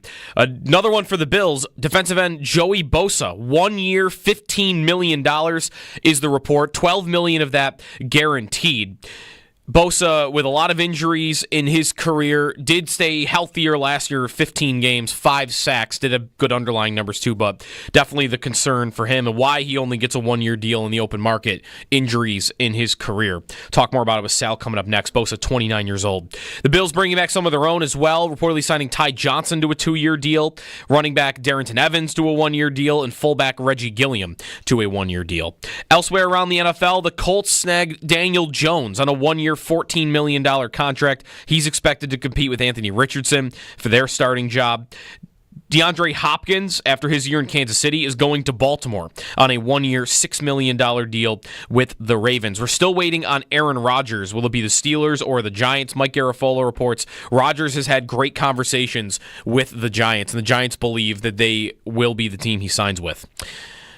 In hockey, Sabres play tonight, 7:30 against Detroit. Rasmus Dahlin says the Paul Bissonnette rumor that he told Kevin Adams he wants out if things don't turn around was not true.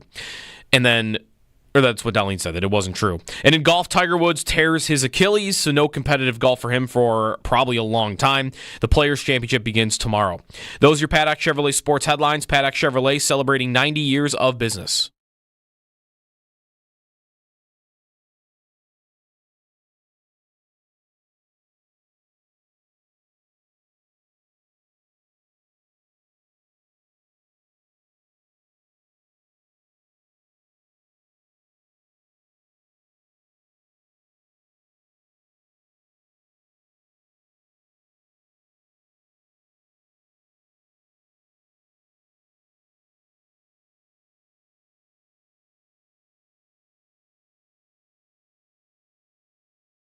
Sal Capaccio joining us on the Western Hotline to chat about the Bills' latest addition, Joey Bosa, former Chargers defensive end, big name in the league. Sal, good morning. Good morning, guys. I mean, yeah, a lot to talk about this morning. Last night, once again, Brandon Beane gets to work after the sun goes down, I guess. Yeah, a spicy move, too, right? Like, this is not just some depth offensive lineman, due respect to depth offensive lineman, but he's a name in the league. He's a cap casualty there in L.A. We talked about Khalil Mack as an idea, and here's Bosa for $12 million. So, Sal, let's talk about Bosa himself, the caliber of player the Bills are getting, and built into that is why he's only getting $12 million. So he's immediately their best pass rusher, immediately. But that comes with the caveat, of course, of staying healthy. Joey Bosa's issue over the last 3 years has been staying on the field and staying healthy. And that's why he probably gets a 1-year deal from any team that was willing to sign him. The Bills are going to pay him $12 million. We can get to the financials in a minute and how all this works. But over the last 3 years, he's only played 28 of a possible 51 games. That's not good enough. He has to stay on the field. The Bills are heavily banking here on their own, ironically, strength and conditioning staff, where they just fired their strength and conditioning coach, whoever the new one is, but also medical team, everything that goes into all of that stuff. The Bills are heavily banking on we're going to be able to keep him healthy here in our facility for whatever reason, that they feel that they can do that based on where he's been. Now, that could also be load management, things we've talked about with Von Miller in the past. He doesn't have to be on the field every single snap. But here's the risk and reward. If this works and you can keep Joey Bosa healthy and he can be on the field in the most critical of moments and critical of games, he is good enough to be absolutely a difference maker to help them win a Super Bowl. There's no guarantees, but this is the player, the kind of player they need at that position to help them win a Super Bowl if he's healthy and this works out. If it doesn't work out, the risk is they're right back to where they were on the defensive line, hoping they get enough in those moments because they'll still be there. Yep. If this doesn't work out, they're still a really good team, and they're still going to be in the playoffs, probably win a division, and they're going to be knocking on the door to try and win the conference, but we're still going to be clenching our teeth going, do you have enough pass rush in the playoffs to get there? Right. That's the risk of signing Joey Bosa here. The other part of that would be the sunk $12 million that maybe you could have spent on somebody else, but I'm not sure exactly who that even really is, Sal. That's an idea. Does this signing to you of Bosa, I mean, defensive end, young defensive end, first round, second round, does it change their need going into the draft at all? I think it does. I think that, well, in one respect it does. So I think edge rusher was always something they could look at in the draft. I don't think they're doing that anymore. Like, they're not, to me, you're not looking at an edge rusher early on in the draft. You have Joey Bosa, you have Greg Rousseau, you have AJ Epinesa still, and you have Javon Solomon, who I think they really like, becomes a part of that rotation. That's your 4. You have Michael Hoyt as well, that you can put in there. So, I mean, you could be looking at something depth-wise.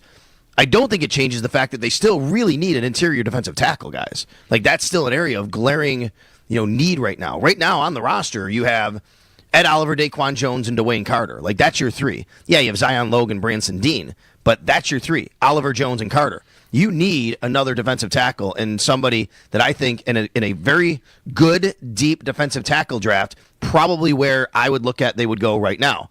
That being said, I'm still very concerned about and wondering what they do at cornerback number 2. I think right now cornerback number 2 is almost as high as defensive tackle, if not as high, as I look at the draft right now and where the Bills could go. Who is the starter opposite Christian Benford? Now, it could be Rasul Douglas. We could find out today he resigns. And you're like, okay, well, you're going to start him, but he didn't have the greatest 2024. But I think you're pretty comfortable at least knowing Rasul Douglas is on the field and he can still be a very effective player, knows your system and scheme. If it's not Rasul Douglas, is it Jamarcus Ingram? I love Jamarcus Ingram's game. You guys know that. I've been talking about him for years. But is he ready to be a 17-game starter? I'm not sure, and I don't think the team would say that right now. And we know it's not Kyrie Elam, right? Yep. So I think corner number 2 is very, very needy and important right now, just like defensive tackle. Let me ask you about another name, because there have been some reports about the Bills maybe interested in Asante Samuel Jr., and there might be some red flags about his play. You know what Sean McDermott likes in the defense. Asante Samuel Jr. had a couple really strong seasons. Last year played a little hurt, but he's often knocked for poor tackling and maybe not the best at press coverage. And then, of course, Sal, any corner signing, like let's say there was a big money corner 2 on the market, the Bills might not want to do that if they're about to pay Christian Benford. So really might line up to pay Benford and draft a corner. Would you be surprised if they were in on Asante Samuel Jr.? A bit. When I saw that report, I'm like, that's not normally their MO for type of corner. But I'll say this now, and I think since that report came out, I think there was some website that's not really necessarily reliable, but that's okay. We could talk about him because he is out there and he's been a good player. He's one of two of the top 25 free agents at NFL.com. Yeah. Like only 2 are left. It's Amari Cooper and Asante Samuel Jr. And by the way, everybody the Bills have signed have come from L.A., right? That's right. Right. Chargers, right? So my first inclination was not really the type of player they normally would go after. Sean McDermott likes his corners to be physical, better tacklers. It's a big reason why Kyrie Elam earlier in his career wasn't on the field, and now we know also he's struggling in coverage as well. But it's just something that they don't, they don't that they want to have, I should say, from their corners.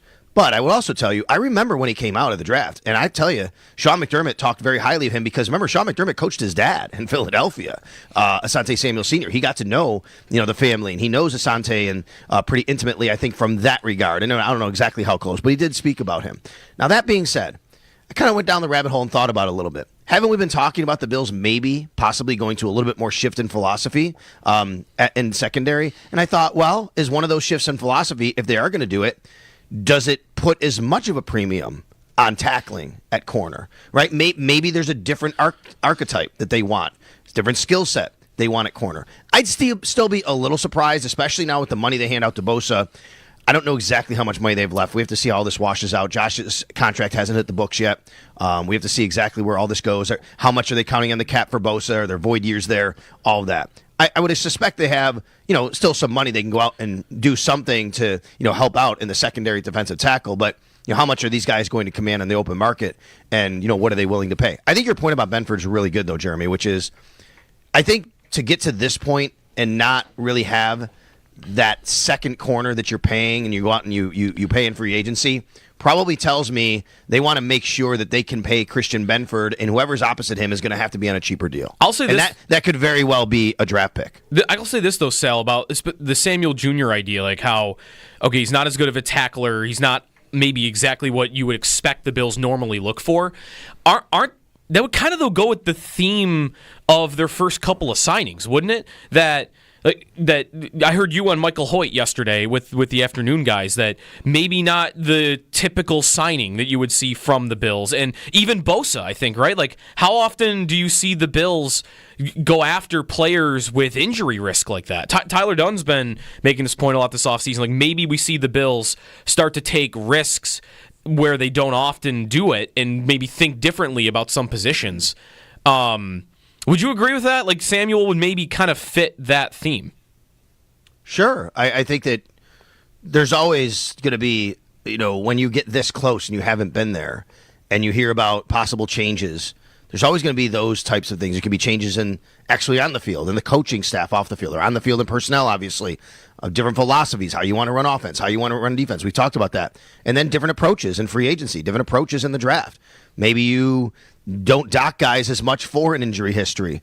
Maybe, the Bills will always be big on character. There's no doubt about that. But maybe you adjust some things about how you feel about certain guys and, different situations they've had in their past or something like that. It could always be that. And you're willing to take a little bit more of a risk. So, yeah, I wouldn't doubt it if something like that is the case. And when it comes to Bosa, again, I'll go back to, I think the Bills have always had a very firm belief in their own methods of their medical team, their training staff and nutrition, weight room, all of that, to say just because it didn't work out somewhere else doesn't mean it can't work out here. Remember, who was the guy? Who was it? Kevin Johnson, is that his name, right? The corner that they had from the Texans a few years ago. Yeah. Was it Houston, right? Like, he was the same thing, and I think he did stay healthy with the Bills for the most part, right? Where he had some injury concerns, but he was a rotational player at corner. But that did happen. There's no guarantees. I mean, Joey Bosa could come here and, all of a sudden we're talking 3 games in and, there's some soft tissue injury and everybody like, here we go again. And I understand that.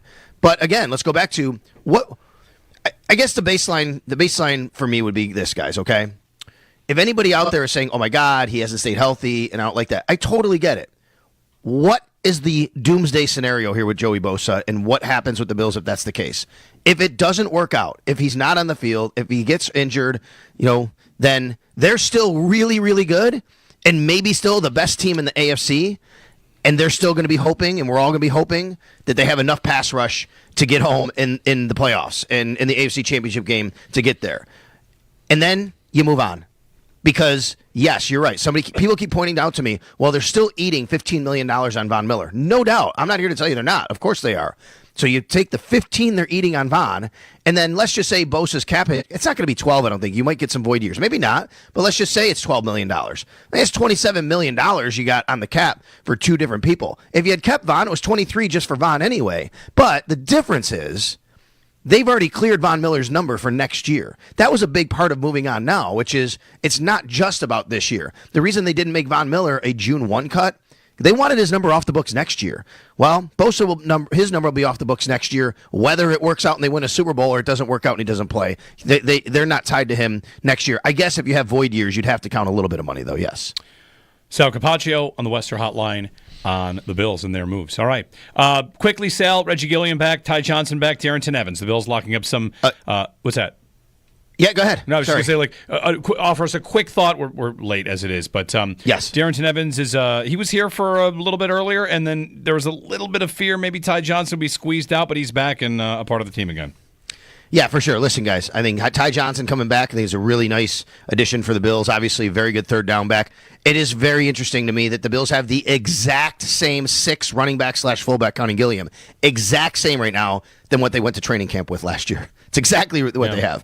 You're talking about Cook, Johnson, Davis, Gilliam, obviously, Darrington Evans, and Frank Gore Jr. They're all on the roster right now. This is a very, very good running back class. People say, well, they're protecting themselves against James Cook. I don't see it that way. I mean, this is what they do. There's 90 guys on the roster, but who knows? Maybe they draft a guy in the draft anyway, and then you can start to talk about, are they protecting themselves against James Cook? Reggie Gilliam, top special teams snaps guy on the Bills over the past couple of years. 1-year deal for him, 2-year deal deal for Ty Johnson, which is good.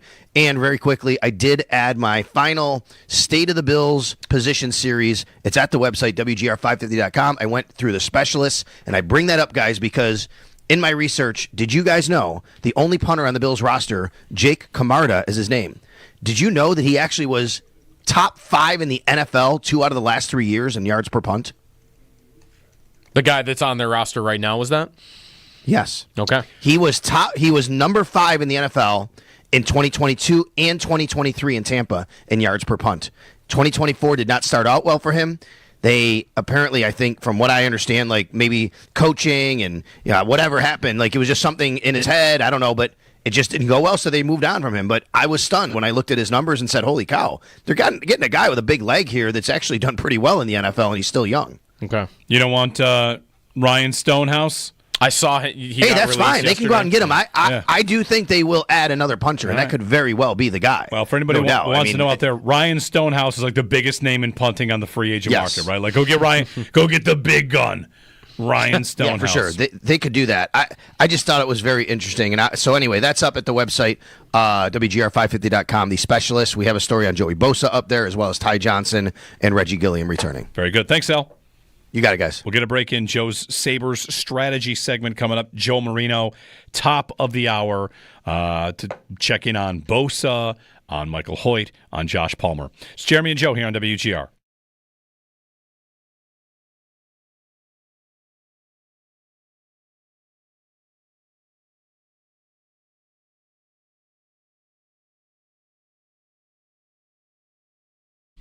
Jeremy White here for Atwall Eye Care. They're online at atwalleye.com. If your eyesight is not what it used to be when you're driving home at night from the hockey game, your vision may be suffering from cataracts. It's part of the aging process, a natural part of the aging process of your eyes. And with Atwall Eye Care's help, they can make it so you can see the 716 more clearly. Customized cataract surgery options that fit your lifestyle. So something you think you're dealing with, cataracts, get evaluated, get to Atwall Eye Care's upcoming event. It's going to be this Friday at Iliad Apollo's in Blaisdell at 12 noon. It's a lunch and learn. So grab something to eat. No pressure, no obligation. Just an opportunity to learn about your options, to learn about what Atwall can do for you to help you. So stop procrastinating. Go to atwalleye.com. Register today for Friday's lunch and learn. It'll be 12 noon on Friday, this Friday, at Iliad Apollo's. Grab something to eat. Grab those answers. Register at atwalleye.com. Atwall Eye Care is the official eye care provider of the Buffalo Bills and the only eye care I trust for my family.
All right, time for Building a Better Strategy, presented by SalesRebel.ai. Build better strategies. Visit SalesRebel.ai today to learn more as we dive into Sabre analytics.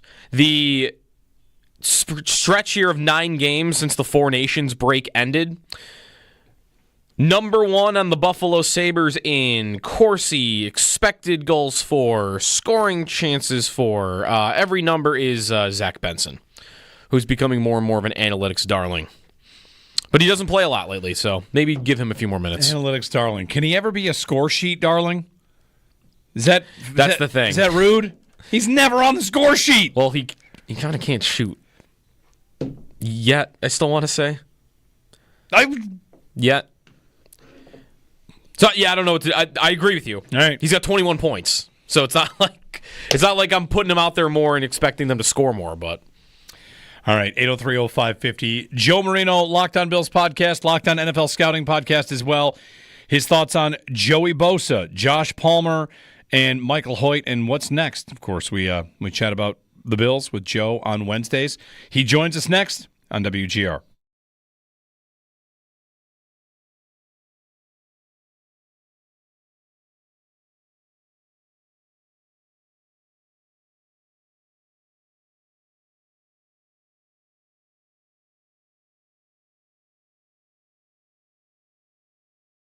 Got it. WGR 550 and get connected to the home of the Sabres. Brought to you by Northtown Kia.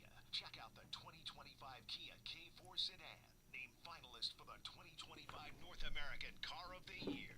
Jeremy White here for FanDuel Sportsbook, official partner of WGR. This week, FanDuel is bringing you a Dog of the Day profit boost token. One of the best parts of the tourney, as it comes up, is rooting for an underdog. Big underdog, small underdog, whatever.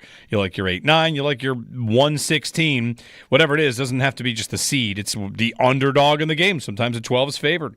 So right now, these upsets can get even better. And if your underdog bet wins, you land even more winnings with a profit boost. It's your chance to ride a long shot, scrappy team, some matchup that you really like. If you've been waiting to join FanDuel, there's no better time. The app's easy to use. When you win, you get paid instantly. Visit FanDuel.com/white and download America's #1 sportsbook today to get your Dog of the Day profit boost with FanDuel Sportsbook. After all, anything can happen in March. 21 plus and physically present in New York. Opt-in required. Wager of at least plus 100 odds required. Bonus issued as non-withdrawable profit boost tokens. Restrictions apply, including any token expiration and max wager amount. See terms at sportsbook.fanduel.com. For help with a gambling problem, call 1-877-8-HOPE-NY or text HOPE-NY.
Today is the league new year. It is going to be official signings all over the place, the stuff that we've seen reported over the last couple of days.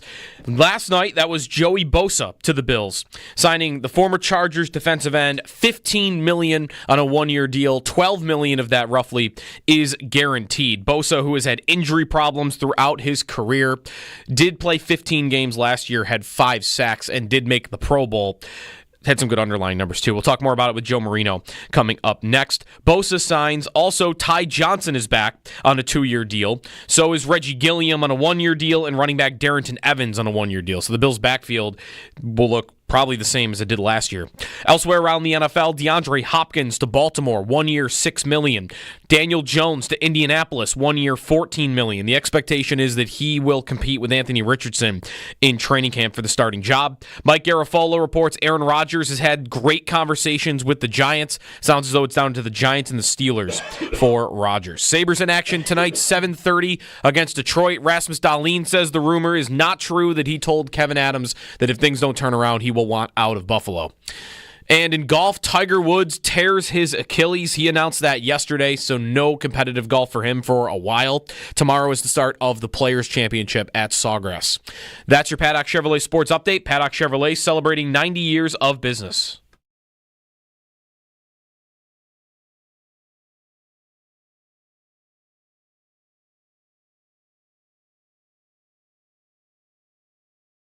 What we're about. We want to draft, develop, and re-sign our own. And while we can't do everyone because there is a cap, and sometimes we've had to let some really good players that we've drafted here go on and get contracts elsewhere, but this sends a message to the locker room like, come in, you drafted here, do everything right, make plays, whatever position it is, and the Bills will try to re-sign you if they can make it work.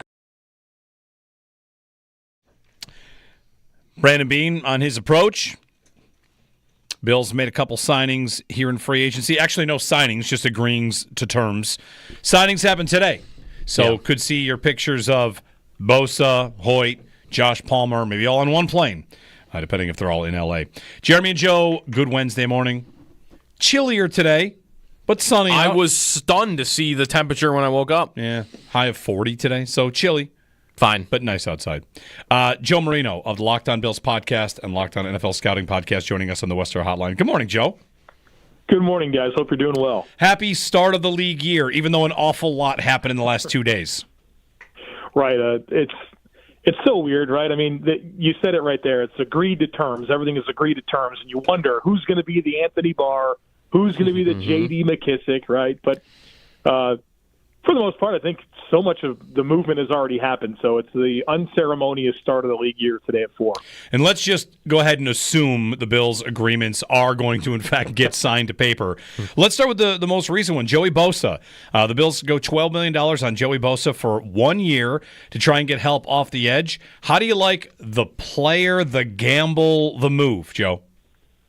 Well, it's certainly a buyer beware contract. He's played in only 28 of 51 possible games over the last 3 seasons. I think the good news there is it's went from 5 to 9 to 14 over the last 3 years. So at least it's trending in a good direction, but it's been a lot of different injuries. It's not been any one thing. It's been a core muscle, a foot, some concussions. So obviously the big thing is staying healthy. And if he is healthy, I mean, Joey Bosa is an A-list defensive end in the NFL. And so that's what it comes down to. As the Bills went through their process, probably thinking about trading for Myles Garrett, and that didn't happen, and some of the big-ticket edge rushers signed with other teams, the options were dwindling, but the need didn't go away for the Bills. And probably evaluating their options and thinking this was probably their best chance to get the impact that they need from the defensive end position. And so if he could stay healthy, that's huge. Obviously, I think the good news is that through the injuries, when he's been on the field, he's been the impactful player that he's always been.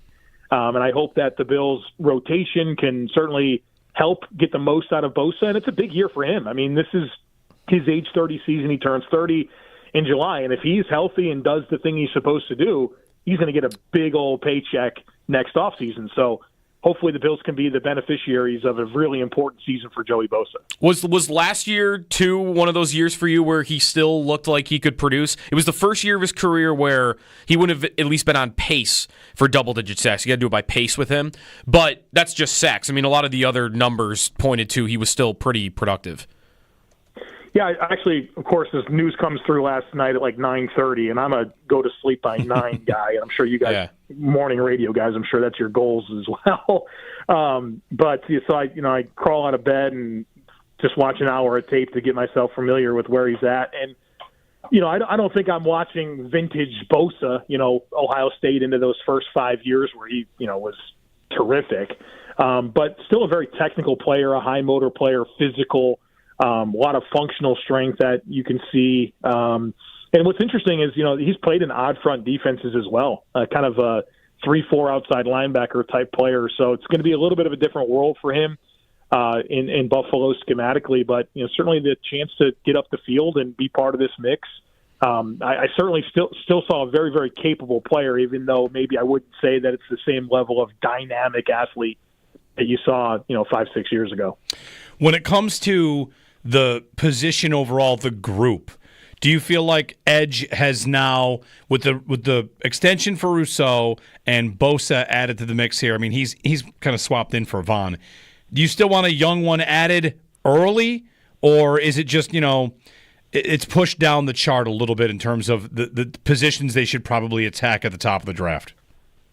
Well, I'd certainly add Michael Hoyt to that list as well of options off the edge. So I think with Bosa, Hoyt, Epinesa, Rousseau, Solomon as your young player, you feel pretty good about that. Now, that doesn't preclude me from an early draft pick at the position. Certainly a good year for edge rushers, and if there's one that the Bills like and can be a fit and really be a player that can be part of the mix to take on a big role in 26, assuming Bosa's the player that he's signed to become, then you would certainly do that. But I certainly find myself more concerned about cornerback and defensive tackle as the primary needs left on the table. So I think the Bills have done a good job of improving that position. It's maybe not exactly the way I thought it would look, but the Bills are better when it comes to their defensive end group today than they were at the end of the season. Specifically on Hoyt, it's tough to figure out how it would look because he's listed as everything from defensive tackle to slot corner, slot defender.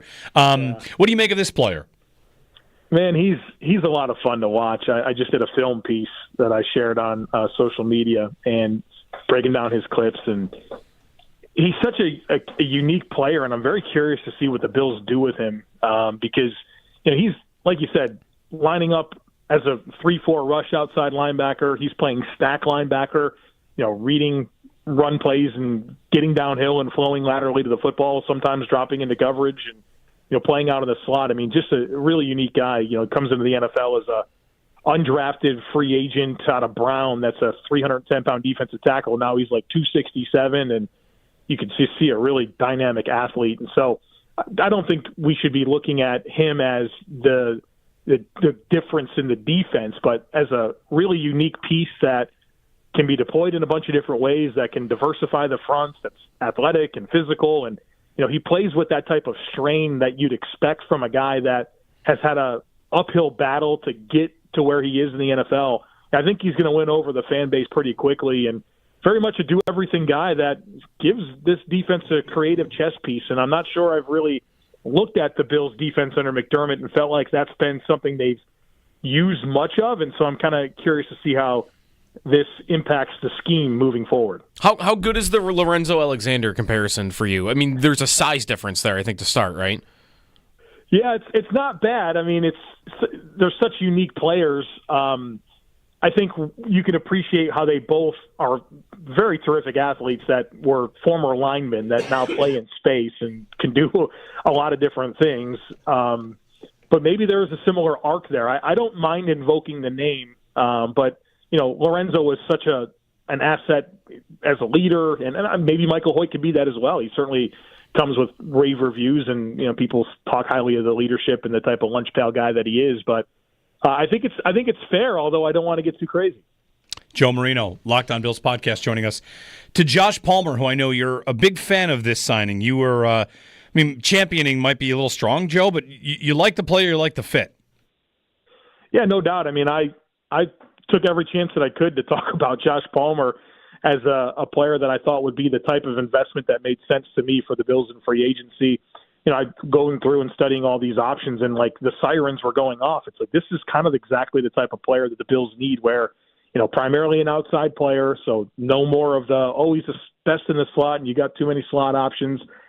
Gives the Bills some size, 6'1", 210, and is a route runner. I mean, that's the thing, is this is a really, really good route runner.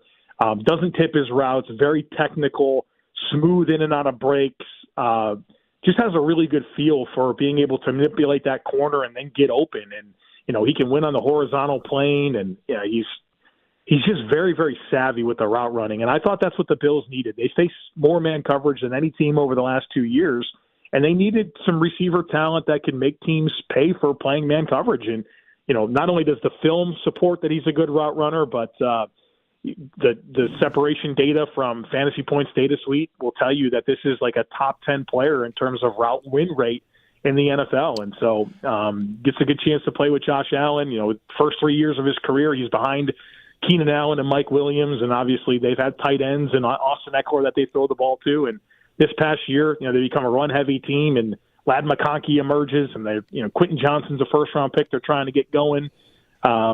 And the production's not going to turn anyone's head, but if you think about the skill set and what the Bills need and how he can fill the role as a 60 to 90 target guy, I really think he's the perfect type of fit and the type of investment that I thought was necessary at receiver. To this idea about, like, some of Palmer's highlights are, vertical down the field, maybe not like the flat out burner, but I wonder, Joe, how you feel about Josh Allen. He just won the MVP. He does a million things right, but the deep ball disappearing from the Bills game, how much of that is the players they have, and how much is that Allen has not been all that efficient with that?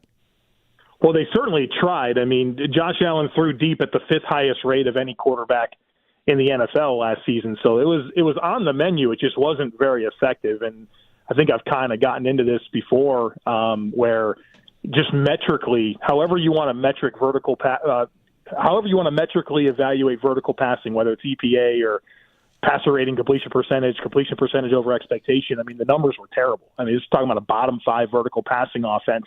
And some of that is on Josh Allen. The catchable ball rate for Josh Allen on deep throws, 20 yards or more down the field, was 48.5% catchable ball rate. That's 26th in the NFL in terms of the 32 quarterbacks that had the most attempts. It's not where Josh Allen needs to live. And so, yeah, some of that's on Josh for ball placement, but also I think there is something to be said about the vertical receiving talent that he had last season, and the fact that there were so many new weapons around him, right?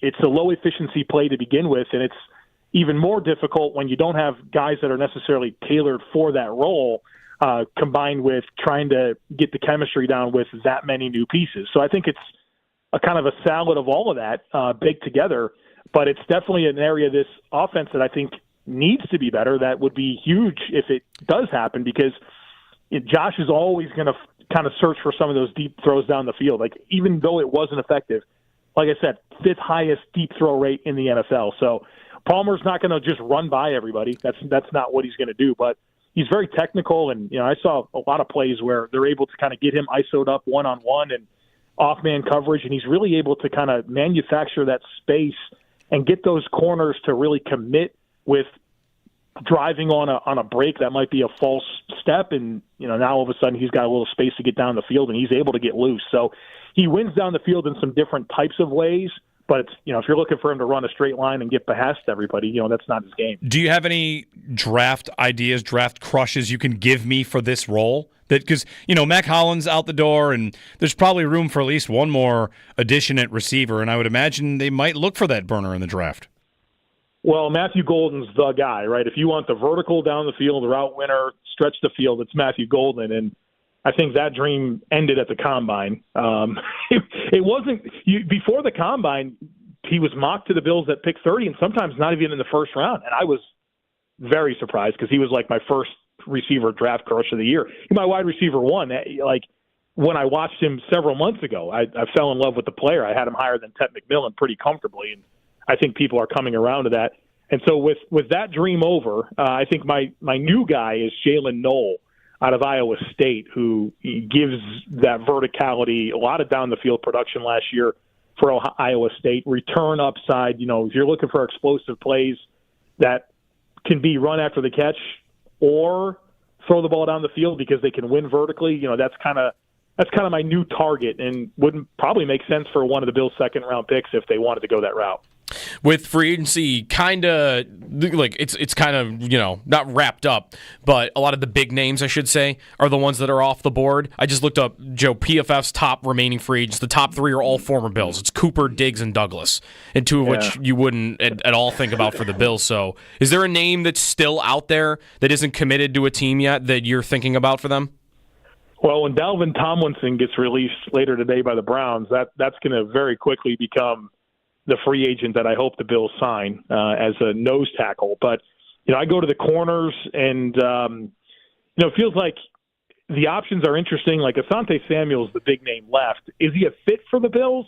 Man corner that is really good ball skills, really good coverage instincts, but lacks size and definitely has had warts as a tackler throughout his career. And so I wonder if that's really a path that the Bills would go. But there's some veterans out there like a Shaq Griffin, a Kello Witherspoon. That makes sense to me. Jonathan Jones is kind of a bring him in, compete with Kyer Elam and see what happens. Or, maybe this is kind of shaping up for the Bills to make an early pick at corner in the draft. But I guess for the Bills, it's definitely, can they get a corner and can they maybe convince Dalvin Tomlinson to come to Buffalo?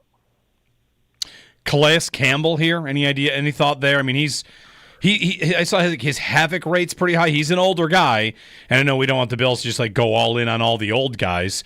And they've kind of patched it together on the defensive line. They almost have to leave some spots open for the draft picks they're going to use up there. Yeah, I mean, who wouldn't want Calais Campbell? I know he's older, and you're not asking him to come in and play 70% of the snaps, but. Well, I'm pretty low on the rookie season that Dwayne Carter had, and I didn't love him coming out of Duke. And I don't think he did anything last year that says to me that he should be uncompeted with to be the primary backup to Ed Oliver.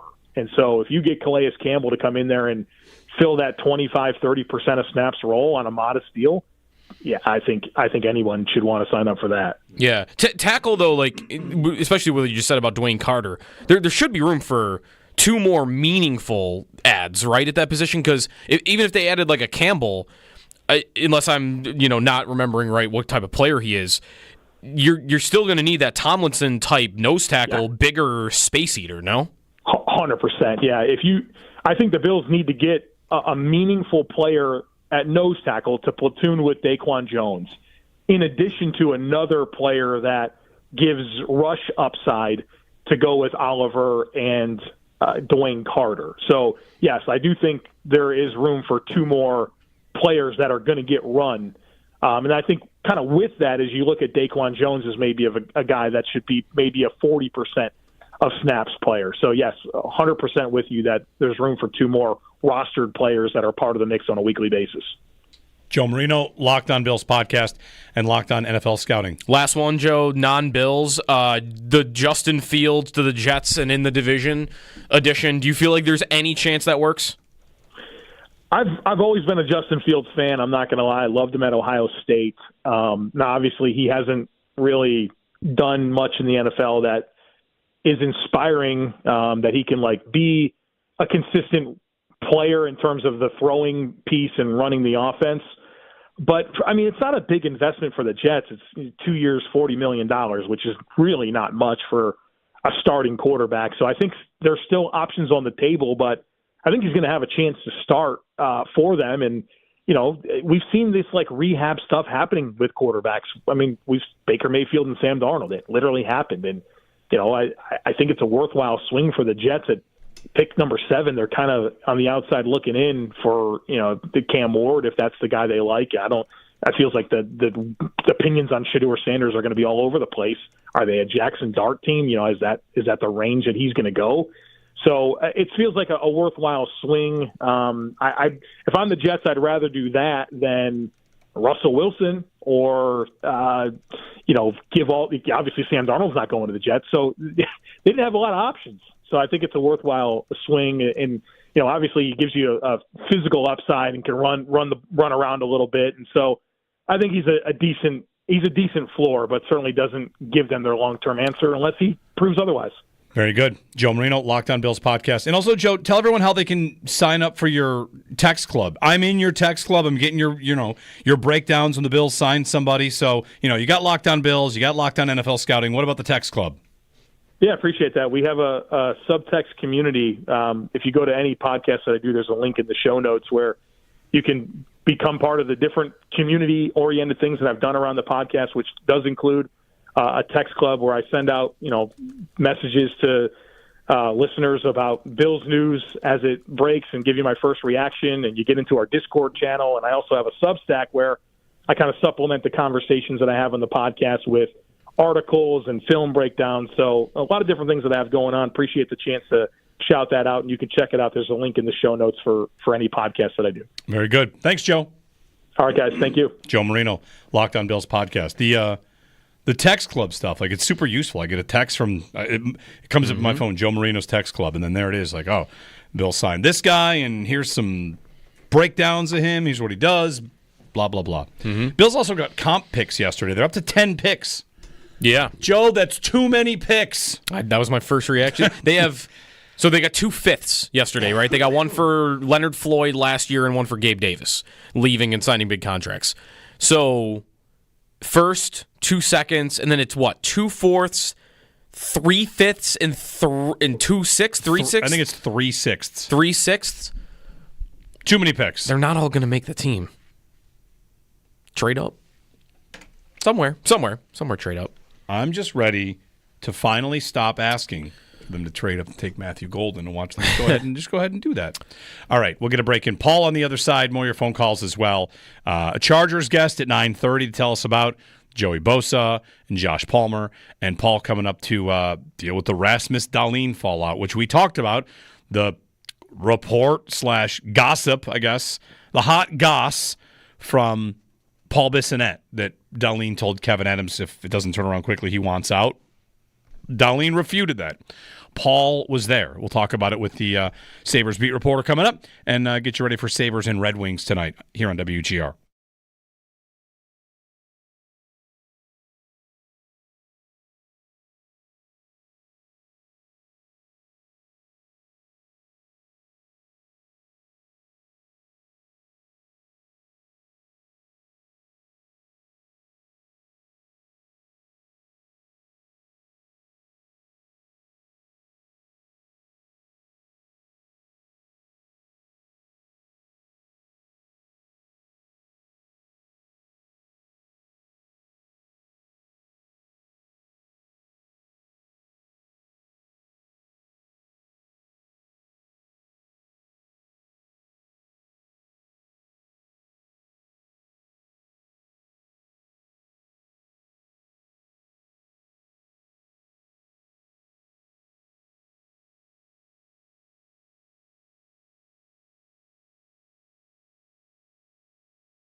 Jeremy White here. Did you know that colon and rectal cancer screening is now recommended starting at age 45? March is Colorectal Cancer Awareness Month. It is a disease that often shows no symptoms until the cancer is advanced. But screening can save lives, can save your life or someone you love. Roswell Park and the men of WGR encourage you to talk to your primary care doctor about your risk factors and what colorectal screening options are right for you. Visit roswellpark.org/colorectal to learn more and schedule your screening. 45 years old, that's the time. I'm 45. I got my screenings done, good to go, and the peace of mind is great to have. So do the same. This month, Colorectal Cancer Awareness Month. Go to roswellpark.org/colorectal. Talk to your primary about your risk factors and make sure you're on top of these tests. roswellpark.org/colorectal.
The Bills with another reported signing, Joey Bosa on a one-year deal, $15 million. 12 of the 15 is guaranteed for the often injured pass rusher that has had a lot of big seasons, but a lot of injured seasons as well. He had 5 sacks last year for the Chargers. 29 years old, Bosa to the Bills on a one-year deal. The Bills also bringing back a bunch of guys in their backfield. Ty Johnson, 2-year deal. Reggie Gilliam, 1-year deal. Darrington Evans, 1-year deal. Elsewhere around the NFL, Daniel Jones is signing with the Indianapolis Colts and will likely compete with Anthony Richardson for the starting job. It's down to the Giants and the Steelers for Aaron Rodgers. Mike Garafolo says that he's had very positive talks with the Giants about potentially becoming their starting quarterback. Sabres in action at 7:30 tonight. We'll have pregame starting at 6:30. It's a TNT game. Rasmus Dahlin, after the Paul Bissonnette rumor about whether Dahlin said to Kevin Adams that if things don't turn around, I want out. Dahlin said that was not true. He never said that. Tonight, by the way, Bissonnette will be on that TNT broadcast. And in golf, Tiger Woods tears his Achilles. Tough news for him. He'll be out for, obviously, a while. Those are your Paddock Chevrolet sports headlines. Paddock Chevrolet celebrating 90 years of business.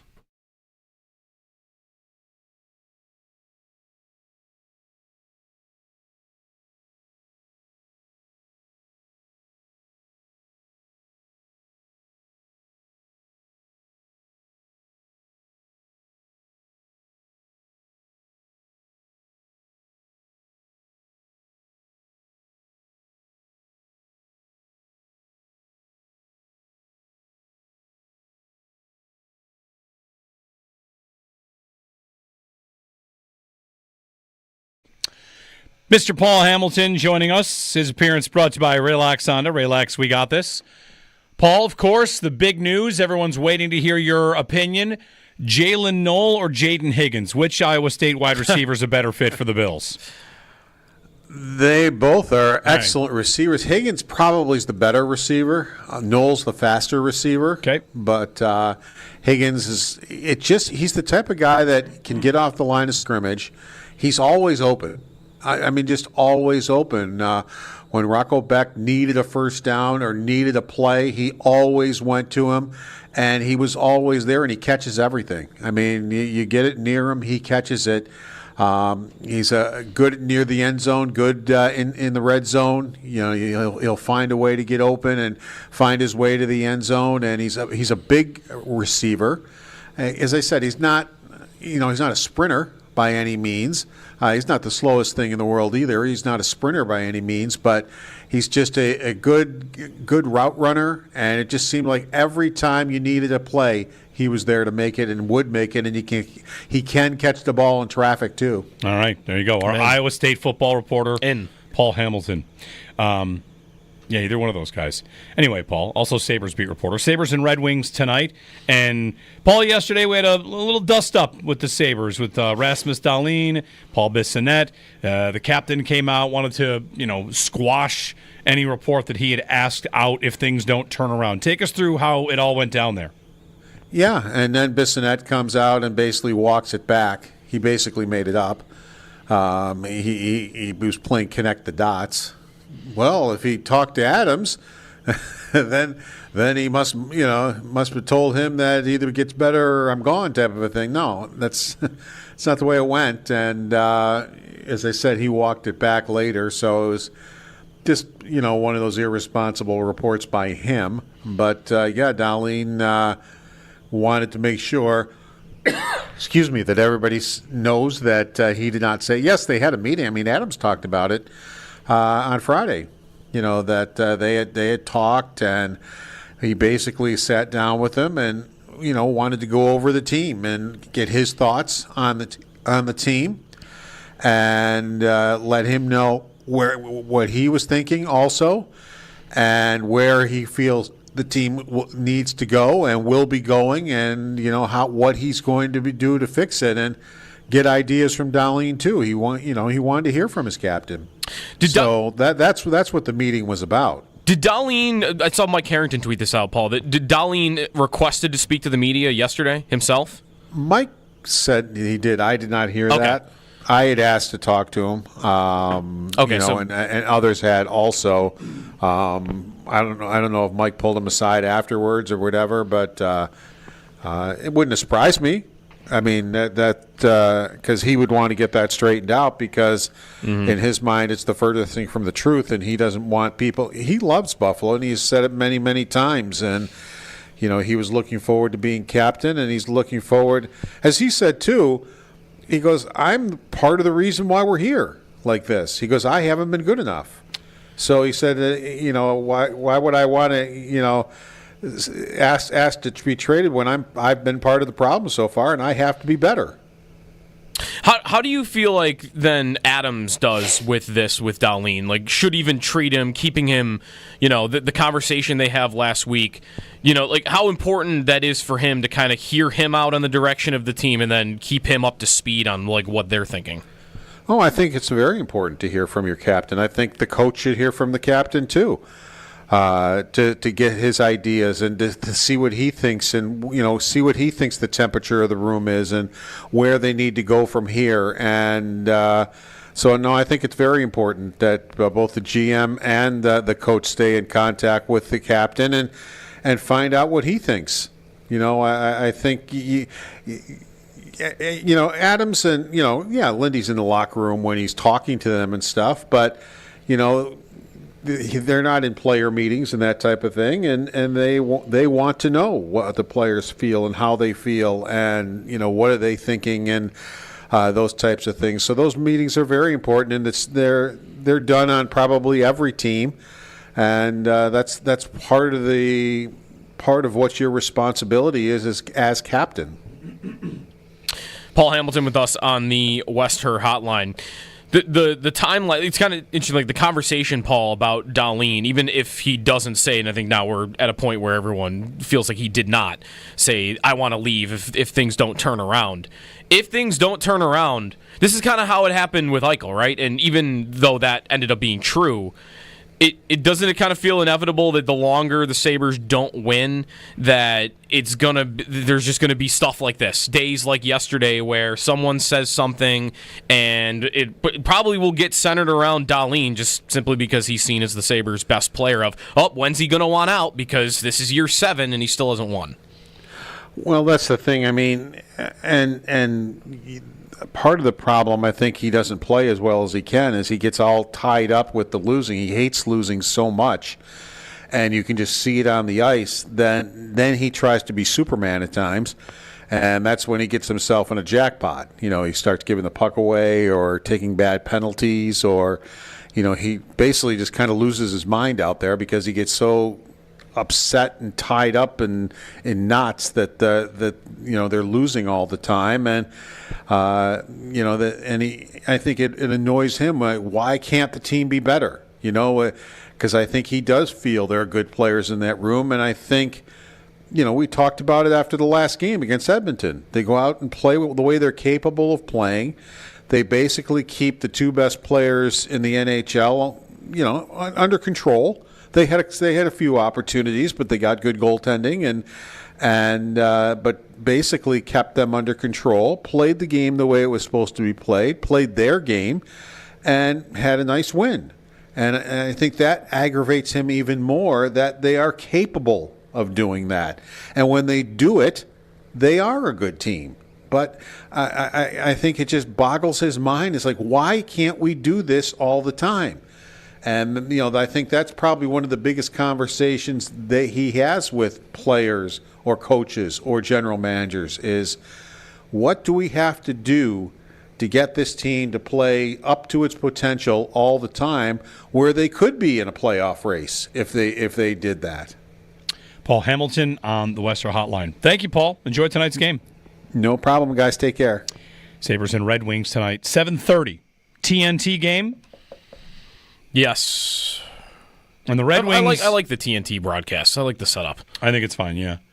The Red Wings are in the race still very much, right? Like, they are 4 points back. They're with in 18 games left. Ottawa's the one that's going to look like they're finally going to do it. Yep. One of these Atlantic teams just trying to get through it. And, they're at 73 points. Boston winning last night. Look out, the new number one pair in Boston that's got turning heads. Don't even do it. Don't even say it. It's not...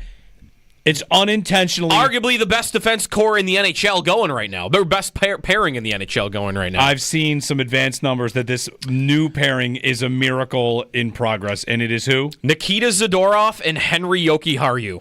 New number one pair that is thriving for the Bruins. Yeah, there are some numbers like they're dominant when they're out there together. In the future, Zadorov and Jokiharju. The every Sabre leaves and has success elsewhere that you were not prepared for. Yeah. In the future, every NHL player will be a former Sabre. We'll just do it that way. Right. Just all of them. 803-0550. So the standings. Boston 2 points out, by the way. Yeah. Well, there's 3 points tied. 3 teams are tied with 68, right? Montreal, Rangers, Boston, they're all 2 points back at Columbus for that final spot. And then 5 points back of Ottawa. Would it make you feel better to know that the Sabres have 21 regulation wins and the Blue Jackets, who are in a playoff spot, have 23? They're not that far behind. It doesn't really... No, I don't think it does. Okay. I don't think any of the stuff about... Like, hey, guys, they're actually not as bad as you think. I don't think that makes me feel better. I know. Who's pointing out the other day they have the most goals for in the league at 5-on-5 in the last 3 seasons? Or it's a goals for per 60 for any team at 5-on-5 in the last 3 years. They are number one. The best in all of hockey. And where have they finished? 1 point out, 10 points out, and then what's this year going to be? The 25? Yep. I don't think that makes me feel better. I don't think them being the best team in the first period makes me feel better. Nope. I don't think any of the stuff, like even strength, none of it's making me feel any better. There's a story the Chiefs have cleared about $50 million in cap space with restructures to Mahomes and Chris Jones. I don't think that's necessarily big news. Today is the deadline. You have to be under the cap. I would expect the numbers on a lot of these deals. Like Allen got a new deal. We're going to find out what the cap hit is in year one soon because we're going to know what the Bills cleared for cap space. So, in order to sign your deals, you have to clear out some room, and I think a lot of teams are about to reveal. We'll find out just how much room they've made. So, something to keep in mind.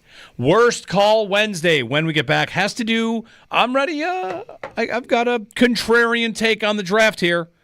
I've got a conspiracy, if you'll allow it, coming up in Worst Call Wednesday.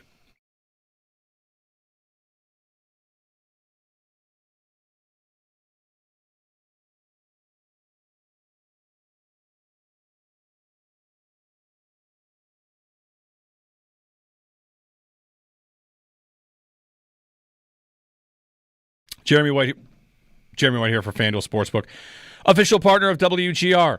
Dog of the Day in college basketball is the promotion you can take advantage of with FanDuel right now. Pretty simple. FanDuel's bringing you Dog of the Day Profit Boost tokens. One of the best parts about the tournaments in the next couple weeks, conference tournaments, and then the big one, is rooting for underdogs and take down Powerhouse, punch their ticket to the dance, whatever it is. Right now, upsets can get even better. If your underdog bet wins, you land even more winnings with a profit boost. It's your chance to ride with the long shots or, just you like the name of the team because they're in the tournament. You never heard of them. They go on a run. You can score with your profit boost tokens. If you've been waiting to join FanDuel, there's no better time. The app is easy to use. When you win, you get paid instantly. Visit FanDuel.com/white to download America's #1 sportsbook today and back your Dog of the Day with a profit boost. Anything can happen in March. 21 plus and physically present in New York. Opt-in required.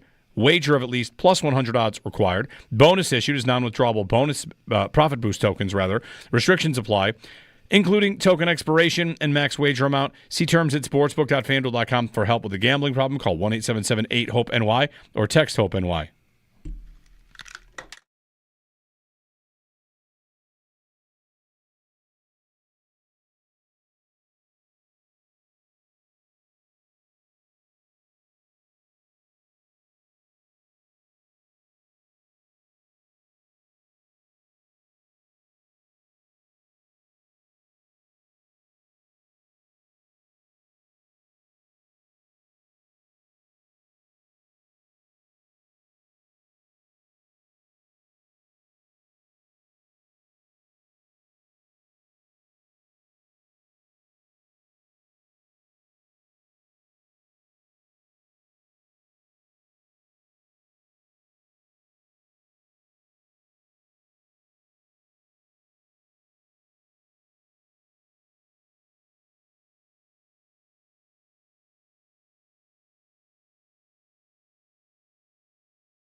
Time now for Worst Call Wednesday. Brought to you by Roswell Park Comprehensive Cancer Center.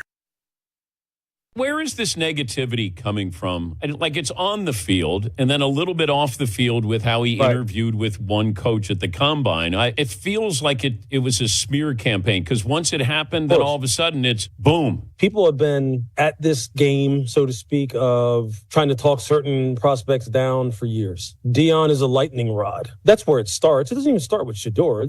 This starts with his father, and then it just trickles down to him. It's been that way since I played with Deion back in 1992. People don't like flashy guys like that who can back it up. They just don't.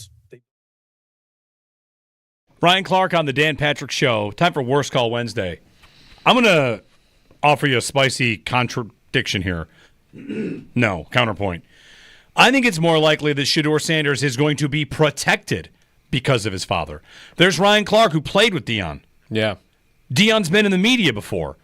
Yeah. Sorry, Louis Riddick, not Ryan Clark. I'm thinking about Ryan Clark, who's on ESPN right now. That's Louis Riddick. Ryan Clark, I'm watching on ESPN talking about the Commanders. But the point is, with Riddick or anybody that wants to talk about Shedeur Sanders, Deion is powerful. You talk trash about Shedeur Sanders, Deion will come for you. Think about the treatment that Bronny James is getting right now. Yeah. He is protected by his father. Sure enough, he's also put under the microscope because of his father. But I don't think there's a smear campaign on Shedeur Sanders because 2 NFL teams said the interview didn't impress them. Right. I will say smear campaigns in draft season are very normal and unfortunate. And sometimes you hear players get smeared, and you wonder if somebody does that because they want them to fall to them. Yeah. But I do not think that Shedeur Sanders is being smeared anymore because of his dad. I think he's more likely to be protected because of it, personally.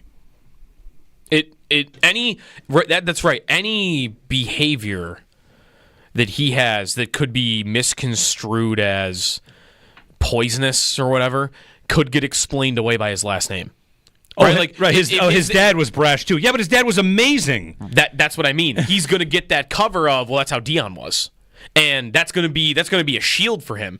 And not even that Deion's his dad and like these guys in the media like Deion, and like that's part of it too, but that your dad was like this and it worked for him. Whereas if his name was Bob Miller and he was playing quarterback and he was doing this, then he probably would get way more criticized.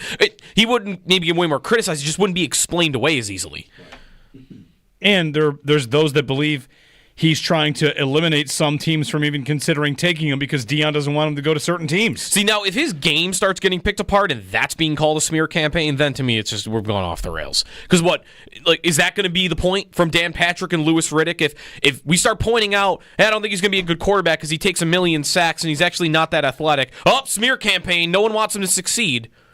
Like, oh no, we just don't think he's going to be great. That's it. Can that be different? Yeah. Bronny James, like every 3 days I'm reading a story about how LeBron fired that up himself. LeBron thinks the criticism is unfair. Well, he fired it up himself. He walked over to Stephen A. Smith in the middle of a game and got in his face. Like, sure, I understand why he did that as a father because Stephen A. had been coming after Bronny James, but dude, you knew what was going to happen if you did that. It was going to go viral, and it was then going to be in the news cycle for a week. And you think that's helping your son? And again, like, is Bronny not protected by LeBron? I mean, LeBron is protected. Well, he's there because of LeBron. But he's also protected because of it. LeBron James, we all kind of know, like, listen, he's one of the greatest of all time. And you know what? If he wants his son on the team, then that's all right. That's basically where it kind of has landed. Right. And he shouldn't be in the league. No. So anyway. He's actually being harmed by it. If you think about does he want his son to develop into an NBA player? Because what's been happening is he doesn't play the full G League season. Where when you naturally say what's best for his NBA career? Oh, go play as many minutes as possible. Instead, because LeBron just wants him around, he's sitting on the bench not playing for most of these games. Unless it's a blowout. So that one's really complicated. In some ways he's being protected. In other ways he is being harmed because he's not playing basketball right now. He could have been playing in college or in the G League. 803-0550. 1-888-550-2550. Maybe we didn't do it yesterday. We didn't check in on the chat yesterday, did we? Maybe we'll do that today. We should do that next hour. What's the bullpen got going on man, today? let me tell you. I got a comment from yesterday's bullpen I've been wanting to bring up. And I think that the chat is growing because it's basically, if you like to listen have nicknames in here. If you like to listen to the show and you sometimes are on Twitter at the same time, this is actually, is this replacing Twitter? Because it's a show chat. And you don't have to read your stuff in real time. It doesn't crash yet. It's not a wash in, the stuff on Twitter these days. The stuff. Yeah. It's pretty much almost a useless site. Anyway, join us there. Everybody's doing it. All the cool kids are there. Jeremy and Joe. 9:30, Dave Droegemeier, Locked On Chargers on Joey Bosa and Josh Palmer, the two of the three newest Bills. We'll see if there's any more development today on free agents that could be signed. And we're waiting on Aaron Rodgers. He might decide today. If he stalls to make this Aaron Rodgers sweepstakes for a month, he's already on ESPN, doing that. Hey, Steelers, break up with that dude. Just don't do it. You don't have to wait for him. Give him a deadline. Another year. Another year of him. I gotta think about what I'm gonna do. Great. I gotta go to Darkness Retreat first, guys. Then I'll come out and let you know where I'm playing. Jeremy and Joe, we're wide open phone lines. Call us about anything. Let's get stupid. Bring one towards us if you want on WGR.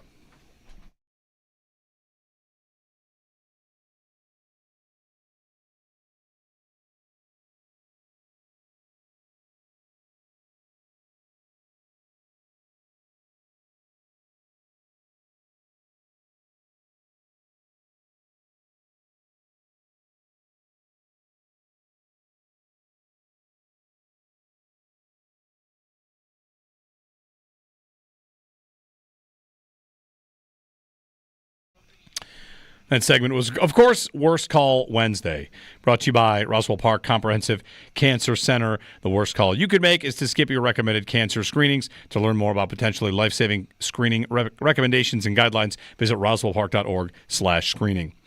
Jeremy White here to tell you about Riverfront Auto Sales, 886-1626. Been talking to Marty the last couple days, getting his thoughts on the car market and how things are going with all the tariffs and everything. And, we're just talking about how much you save by going to the pre-owned vehicle and how sometimes you could buy a vehicle from Riverfront that's under factory warranty. We have one that is under factory warranty. We bought it was 2 years old and still plenty of factory warranty, never mind the warranty you can get from Riverfront that extends past that. So when thinking about your next vehicle, just go ahead and make the decision to save $20,000 on a vehicle if you want, $10,000, $20,000 by going the pre-owned route and then save with Riverfront Auto Sales. 886-1626, their phone number, whether it's guaranteed credit approval or the WOW warranty or doubling your tax refund right now. If you get money back, your tax return, then you're going to get $500 as a down payment. They'll match that. Now it's $1,000. You bring $1,000, they'll match that. So you're doubling your down payment this tax season. And if you're waiting on that return a couple days, just call Riverfront ahead of time, and they know you're good for it, that down payment. So they'll hold the car for you. 886-1626. That's 886-1626 at Riverfront Auto Sales. You can double that tax return, get guaranteed credit approval, get the WOW warranty. It's all happening at Riverfront Auto Sales. Online at riverfrontautosales.com.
Another reported signing for the Bills. It is Joey Bosa, formerly of the LA Chargers, 5-time Pro Bowler.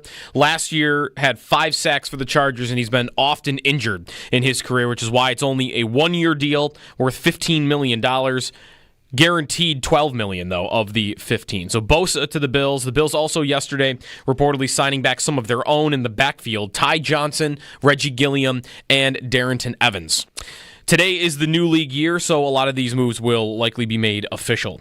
To the rest of the NFL, DeAndre Hopkins signs in Baltimore, 1 year, $6 million for him. Daniel Jones goes to the Colts, 1 year, $14 million.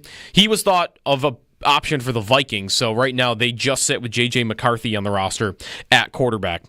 Aaron Rodgers picking between the Giants and the Steelers. Mike Garafolo reporting this morning that the Giants have had very good conversations with Rodgers about him becoming their quarterback.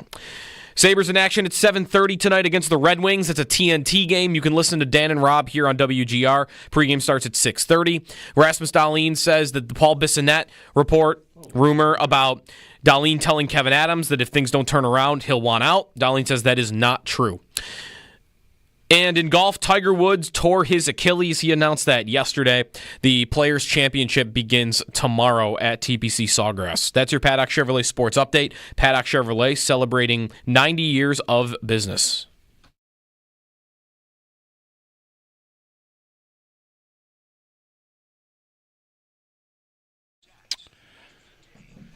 We have a Bills signing in addition to a stat of the day. The Bills have added a defensive tackle. There we go. Finally. Yeah. Another 1-year deal. Okay. Larry Ogunjobi, Steelers. Okay. Defensive tackle. That's a name that's familiar to me. Yes. 6'3", 300 pounds. Not the biggest guy, but 1 year. Yep. $8 million. Larry Ogunjobi, $8 million guaranteed. Incentives to make the deal up to $10 million. Do you know why I know him, actually? More than anything? So he is the guy, I think. Yeah. When Myles Garrett hits Mason Rudolph over the head with his helmet, a Brown runs in after not seeing it and just destroys Rudolph, who was standing there without a helmet. And that guy also got suspended, and that was Larry Ogunjobi. Okay. I guess that's actually why I know more of him. 7 sacks with the Bengals in his career in a season. More bigger sack totals earlier in his career than in Pittsburgh recently. Well, I've texted Andrew Filipponi and just asked, is Larry Ogunjobi any good still? There's no money on it, just 1 year? 1 year, $8 million. 1 year, $8 million. Up to 10. Right. See, there's one spot. That's not bad. The stat of the day was going to be about contracts. 1 year, fully guaranteed, kind of. That's not a lie. That's 1 year, $8 million. Yeah. Joey Bosa's 1 year, $12 million. Chris Trapasso had a great one on the lie that these contracts are, and it's your stat of the day. I can't quite understand why we all just kind of accept this as normal and okay, but here we are. We do. That the numbers on the Packers signed a tackle. Mm-hmm. I'm sorry, a guard. The Packers signed a guard, Aaron Banks. 4 years, $77 million. Wow. What a deal, Joe. Sounds huge. Huge. Yeah. You know how much real money's in that deal? How much? $27 million. It's a $50 million lie. Yeah. What Yeah. we stat of the day. $50 million of just made up money that's not guaranteed to this guy because the agent wants it to say 4 years for 77. I can believe we live in an NFL landscape where we're all just held prisoner by the NFL insiders reporting fake numbers and the names of the people that negotiated them, and then we have to wait 3 days to get the real number. 4 years, 77. It's agent propaganda. Yes. Really what it just ends up being. Here you go. Packers, 4 years, $77 million. The deal negotiated by Sports or Us and John Johnson. Wow. Great work for them. 3 days later. That's $27 As if million. Everyone's going to look at it and go, wow, look at John Johnson over here. I got to call Sports or Us right now. Beep, boop, bop. Hey, Sports or Us, can you represent me? It's normal. How is this? When did this become normalized? Here we are. Anyway. That's your stat of the day. Well, the alternative is fully guaranteed contracts, and we have to do all this song and dance, which is what we get in hockey. Should we do that? Be easier to figure out and understand, right? Hey, you want to sign him for $77 million? You got to pay him $77 million. That's right. No ifs, ands, and buts. That's how it works.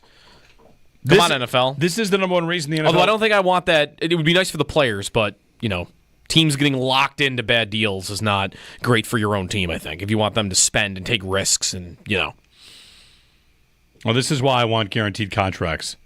That more than anything, so we could actually have reporting of contracts be accurate. Yep. Larry Ogunjobi at defensive tackle. All right. 1 year. We knew they needed two of them. Yep. We talked about that with Marino earlier. This, though, so smaller, right? Not the... Tomlinson was the name that Joe mentioned earlier. Dalvin Tomlinson, who's going to get cut later, like big body. He's going to eat up blocks. Ogunjobi's listed at 6'3", 305. So...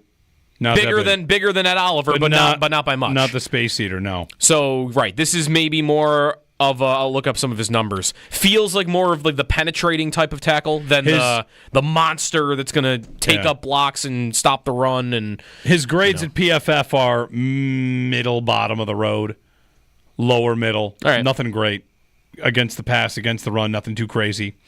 So we'll see if we can find out about Larry Ogunjobi, newest member of the Bills. The Bills have now 4 players to introduce. 5 if you count Darrington Evans. 5 additions. Right. Palmer. I mean, Evans was on the practice squad. So right.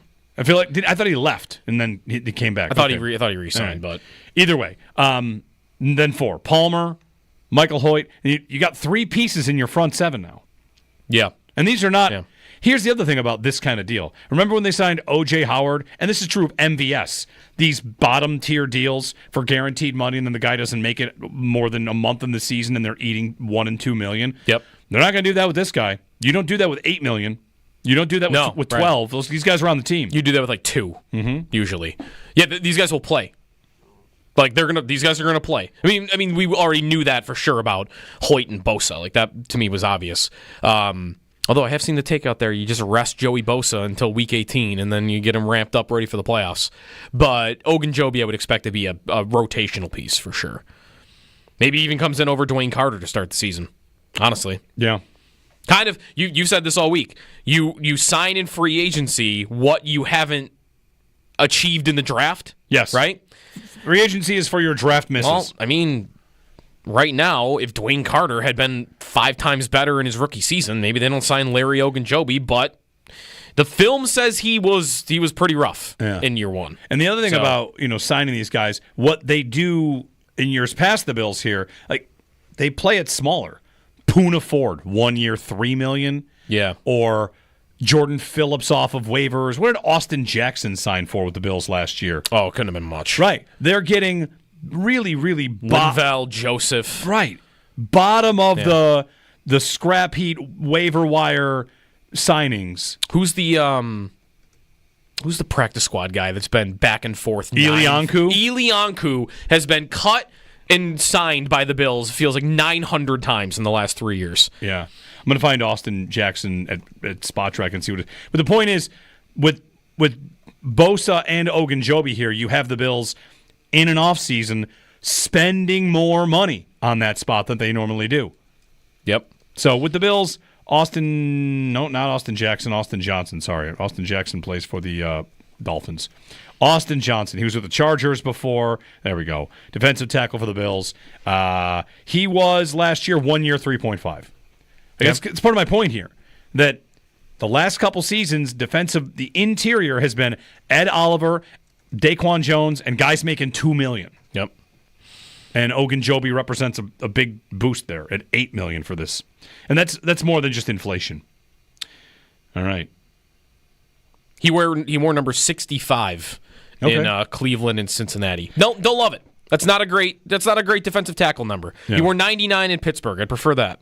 Let me tell you. Oh, that might be taken. We talked to Joe Marino, Locked On Bills, at 8 o'clock, and I mentioned he's got the text club, so you kind of get Joe's instant reaction to it. Yeah. So I'll read it to you as another endorsement of you should join Joe's text club. It says, really good dude. He's actually been around him. An awesome guy. Should be great in the locker room. Penetration-style player that can play the nose and 3 technique. 108 games started. So he'll post a film up later, and I'll be sure to watch that. So there you go, the penetrating type of defensive tackle. Just can I ask a question on behalf of the, the choo-choo? The choo-choo train? 10 picks, all this money already spent on the front seven. Yeah. You're going to draft a corner somewhere, but... But you're available after that. You hear that sound? You hear it? I'm just saying. I'm good. You don't have to convince me. One of those first 3 picks. I'm getting myself worked up. This is what a mistake. One of the first 3. So one of those first 3. One of those first 3 better be a receiver. It's not going to be first round. Depends how the board falls. I mean, what if they move up? It just them drafting a pass catcher in with their first pick 3 years in a row. I mean, they should. I'm not saying they shouldn't do it because the 2 guys that they did it with before, they're wanting more out of. Yep. At the moment, though, I mean, corner is just wide open. And they do. We've said this. They kind of draft for need in the first round. They have. I'm not even saying that there's anything wrong with that. It hasn't necessarily gone great. But right now, number 1 need is you need someone to play every snap at number 2 corner. And you can bring Douglas back. But even if you do that, and unless they sign Asante Samuel Jr., there's no corner they're going to sign today that's going to take corner in round 1 off the board. No, and even if they sign Samuel Jr., you might not think that. I'll be stunned if they signed Asante Samuel Jr. just because they're about to pay Benford. And I just don't think they're going to pay 2 big salaries there. They'd much rather draft a guy. Yeah, no, that's right, too. 803-0550. Brian in Tonawanda is up. Hey, Brian. Hey, good morning, guys.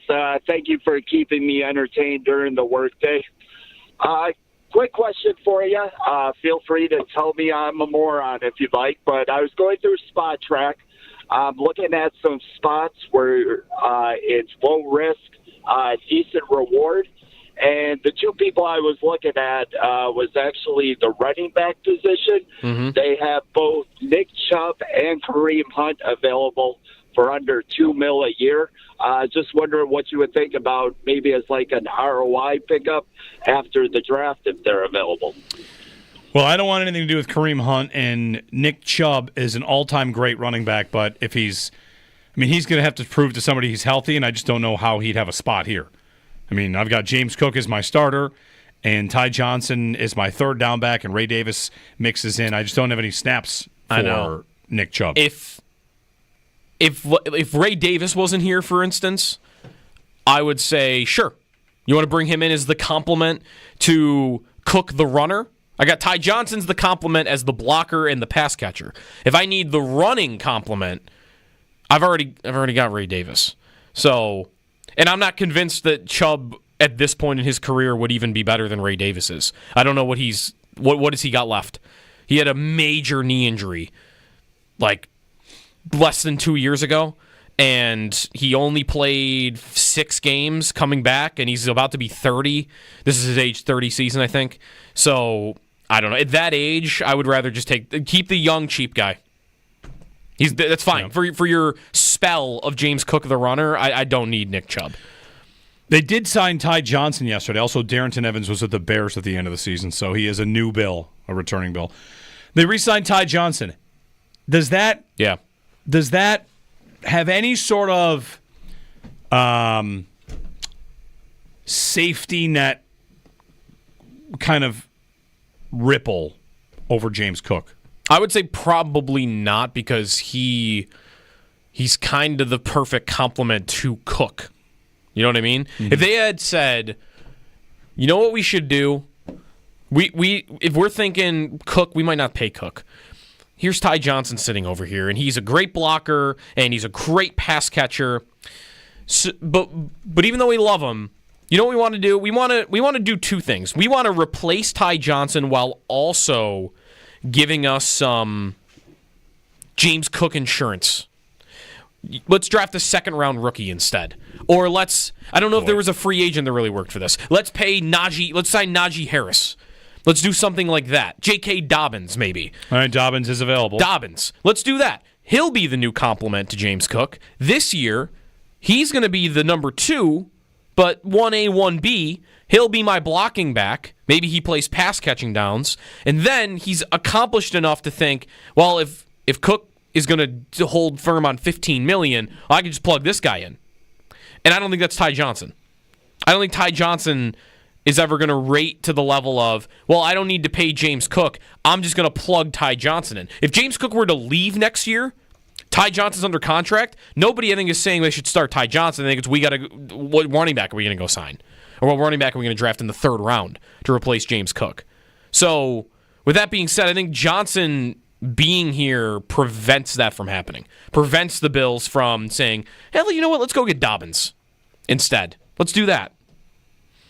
So I think it actually might help James Cook's case, because he's kind of the perfect complement. All the things Johnson does well are the things that Cook doesn't really do. 803-0550. Larry Ogunjobi, newest member of the Bills. He can sign officially today at 4 o'clock today. League year starts at 4 p.m. So Yes. Trades become official. Signings become official. If I remember right, too, by the way, that when that minute hits and the press releases come out, there's often a guy or two, and sometimes they even rate decently high. There's a guy or two that's on that list that we hadn't seen reported. Like that was just kind of in the chamber, and nobody had fired the report out. Yeah. And I think I'm trying to remember who this was with. It might have been Cole Beasley. I think when the Bills signed Cole Beasley, we knew about Brown, and then the announcements came out, and Beasley was on there. I think I have that right. So we could get extras today that we hadn't seen. Ogunjobi played a good chunk of snaps as a 3-4 defensive end for the Steelers last year as well.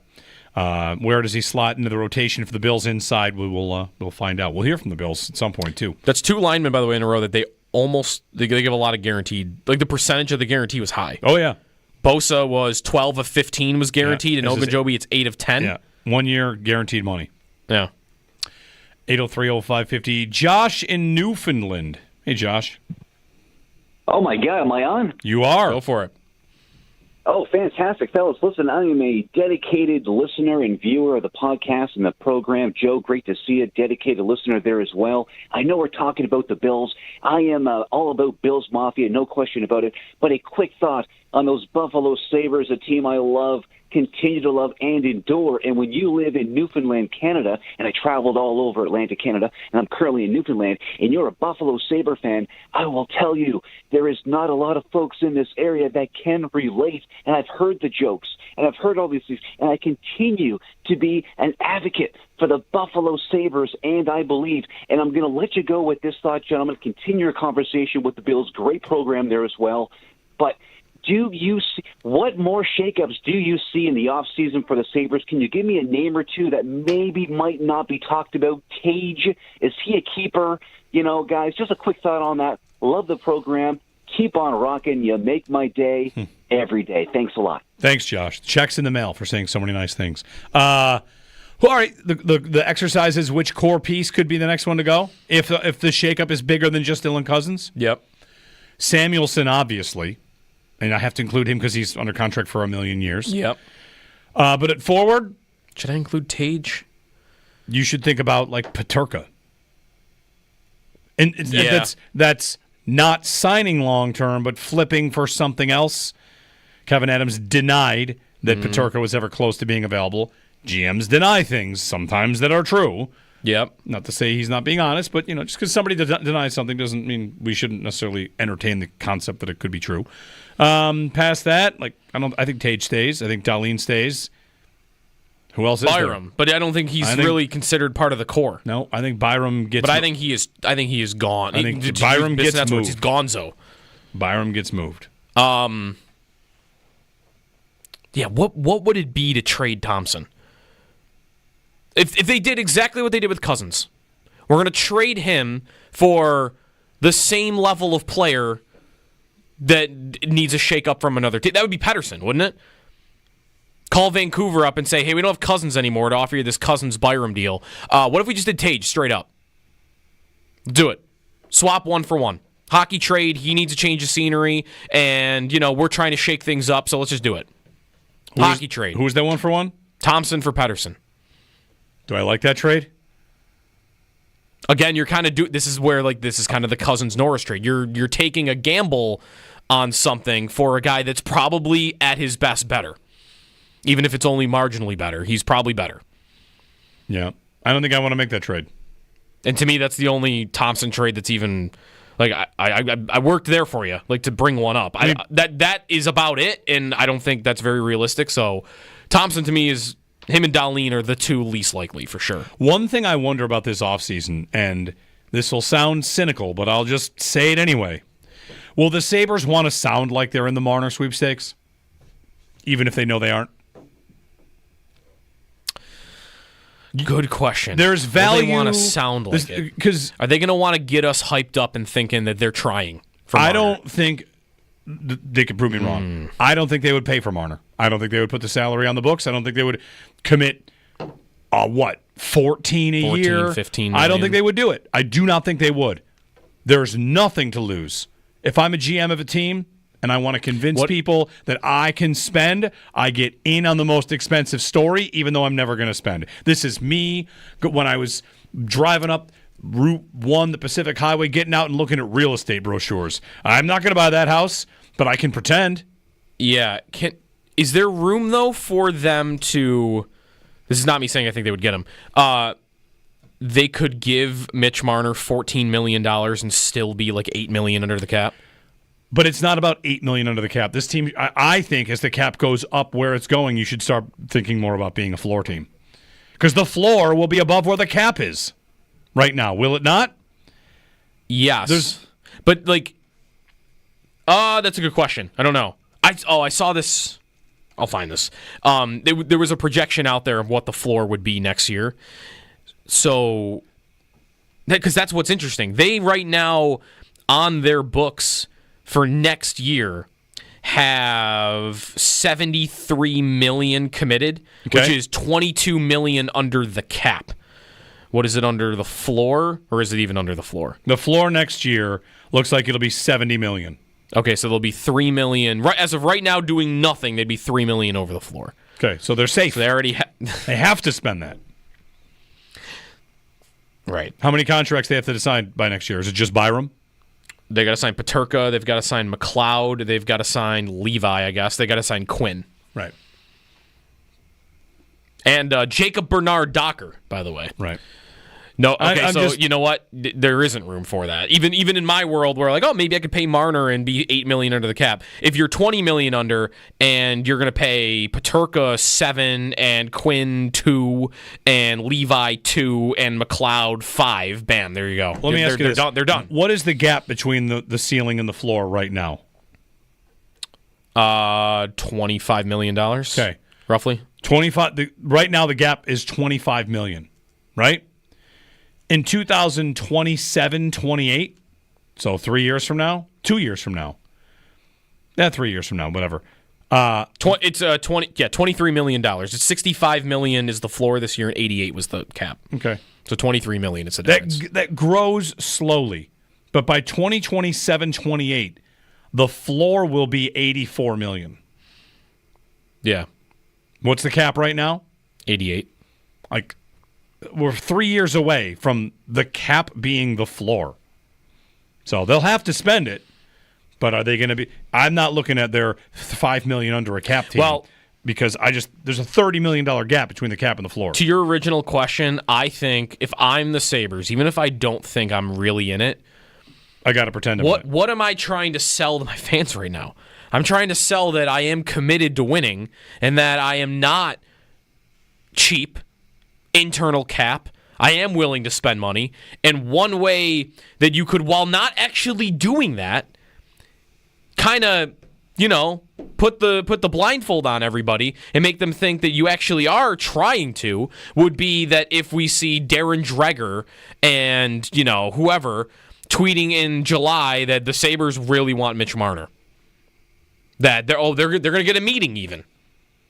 I don't know how far it could go, but any sense of they're going after him, even if they know there is 0% chance that they're getting him. Which I think there's a 0% chance they're getting him. 803-0550. When we return, David Droegemeier of Locked On Chargers on Joey Bosa and Josh Palmer. So we'll get the newest bills that came from the Chargers, some breakdowns and analysis of what they might be offering the Bills this year. Jeremy and Joe on WGR.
got a lot of good football in front of him. He's still relatively young. But we love the skills. And when we compare people to Keenan Allen, that was a pretty big statement for us. And just to kind of tie in with the Bills, I mean, we saw Keenan Allen's skills very similar to the way Andre Reed was when Andre Reed was with the Bills.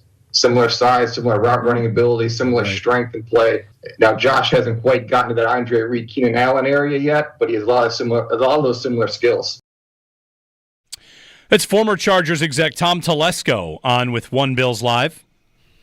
Jeremy and Joe, good morning. He would have drafted Josh Palmer. Yeah. Joining us on the Western Hotline, it's tough. It's tough to get people on the West Coast to join us bright and early out there. We are always grateful when they do. David Droegemeier joins us of Locked On Chargers. David, thank you for joining us here on the East Coast so early your time to chat about a couple of players. We get a 2-for-1. When we talked yesterday, it was just Josh Palmer, and now we get to add Joey Bosa to the mix. Yeah, very interesting. The L.A. to New York connection here, going from one coast to the complete next coast. And I thought for a second it might be a trifecta with some thoughts out there that Asante Samuel Jr. and the Buffalo Bills were also talking, but that deal has not come to fruition quite yet. No, not yet. I think we'd be a little surprised at that one out here. The Bills have a corner to pay in Christian Benford, but you never know. David, let's start with Joey Bosa, who signs with the Bills a 1-year, $12 million deal. Take us through the career arc of Bosa, because, the headline is great talent and hurt a lot, unfortunately, and that's what leads him to change teams, cap casualty, and 1 year and $12 million in Buffalo. I think that's pretty accurate. I mean, the thing for Joey Bosa came in as the third overall pick, and had a lot of fanfare. Obviously, and nobody thought he was overdrafted at the time, but he kind of started off a little bit tumultuously when he held out, and then when he came back from that holdout and signed, he had a hamstring issue, and so from the very beginning of his tenure with the Chargers, injuries played a factor in that. And that's been a big part of his career. I think when I look at and I talk about Joey Bosa, this guy has unbelievable potential, but his availability has trumped what his career arc could potentially achieve. I mean, you would go down the list of his injuries, they're not small. Like, they're all quite big. So a grade 1 pedal foot sprain that he lost 9 games from. Back-to-back concussions in 2020, which I know he talked about put him in a very dark place. In 2022, he tore his groin, had to have surgery, missed 12 games that year. 2023, he had another pedal foot sprain, and in 2024, he broke his hand, but didn't miss any time, but had some soft tissue injuries that forced the Chargers to kind of put him more on load management. I don't know what Joey Bosa is on the field. He is exceptionally impactful, but that's been the big issue throughout his career. Sorry, I was going to say, I don't know what I would prefer, a guy that has like one injury that keeps recurring, or this where like you just ran it down and it feels like I've got 6 different injuries that keep popping up in different places. Yeah, it's definitely something when you look at a player who, I mean, by all accounts, like I said, when he's on the field, he's fantastic. He is the second all-time leader in sacks for the Chargers in team history. So when he's on the field, he is a beast, not only as a pass rusher, but he sets a very physical edge as well. And a few years ago, like they said, hey, Joey, like, I know you can get to the quarterback. I want you to get to the quarterback and get the ball out. And then you saw the immediate results with that, where he had, I think, 6 or 7 forced fumbles in that situation. So I really was just waiting for Joey to be able to put it all together, because you watch Joey Bosa and you say, man, this guy's really good, but he just can't be on the field long enough to be able to reach that greatness that we all kind of see within him. And my fear at this point in his career is that the injuries have just been too much for him to get to a point to where he can actually reach that potential after almost 10 years in the league. He did play 14 games last year. Specific to last season, how much did you think he looked like he had left in the tank? Last season, he was like I said, the Chargers did a really good job of trying to protect him and not really put him out there on a 40, 50, 60 snap basis. Like, if you look at his snap counts throughout the year, I mean, there's only a few games where it eclipsed 40 snaps.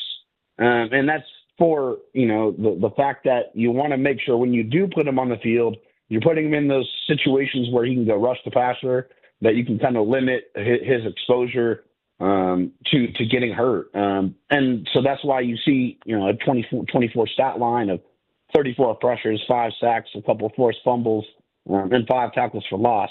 When he was on the field, he was still able to make an impact, but for the Chargers, a $36 million cap hit, that type of production didn't meet the compensation that he was in line to receive for 2025. David Droegemeier joining us of Locked On Chargers. David, how about Josh Palmer? The Bills act early in getting Palmer to a 3-year contract. They needed an outside receiver, a boundary receiver. I know he's got some flexibility to the inside as well, but it's really about what he can do on the outside that has us talking a lot about who he is. Would you classify him as, you get what you pay for, there might be more there? Where would you classify Josh Palmer in terms of what he might offer this next team of his? I think so. For Josh Palmer is a player to me that does everything pretty well without any kind of one standout feature of his game. I feel like he's a pretty good route runner. I feel like he's able to create some separation. He's liable to make some fantastic catches. He does have that ability to go up and get it. He does have that toe tap ability. He was great on the 2-point conversions because he just has some really strong hands. Like Justin Herbert can absolutely slay it. Like he can throw some missiles from time to time. Sometimes they're too hard, and maybe that's part of his development. But for Josh, he's always been a guy that I think they've been wanting to give him opportunities to be the number one guy. When he first started with the Chargers, it was Keenan Allen, it was Mike Williams, and then it was kind of Josh Palmer as the number 3. Kind of waiting in the wings for his opportunity. And when Keenan and Mike did get hurt at points in their tenure with the Chargers, he did showcase in small spurts his ability to step up and kind of be a main guy. I think when you look at Josh Palmer and you see what his applications are to the Buffalo Bills offense, I think he's a guy that's going to have to work on that trust with his quarterback, with Josh Allen. I think that's one of the things he never really fully got on the same page with Justin Herbert, and I think that inhibited his production. When you look at, the last 3 seasons, over 500 yards receiving in all 3 seasons. But I feel like if he was able to find that connection with Justin and, deal with some soft tissue injuries a little bit better, that he has more production left in that body. He's only 25 years old, and I feel like going from the Chargers to the Buffalo Bills, playing with one great quarterback to the NFL MVP is not a bad career arc for Joshua Palmer. How about the Chargers themselves? How's their offseason gone so far, and what's the next step? Are they going to – we're over here waiting for somebody to take the division over there so the Chiefs don't get to play at home all the time. Is that in the mix for the Chargers this year? Well, I think if you ask Chargers fans, they're very impatient. They have their pitchforks and their torches out right now because the Chargers have the second most cap space in the NFL, and they have been very frugal with the money that they have available. They've only made a couple of deals. They got Najee Harris. They got Dante Jackson, the corner, both from the Steelers. They brought back a couple of their own players like Khalil Mack, which I think is a very important deal.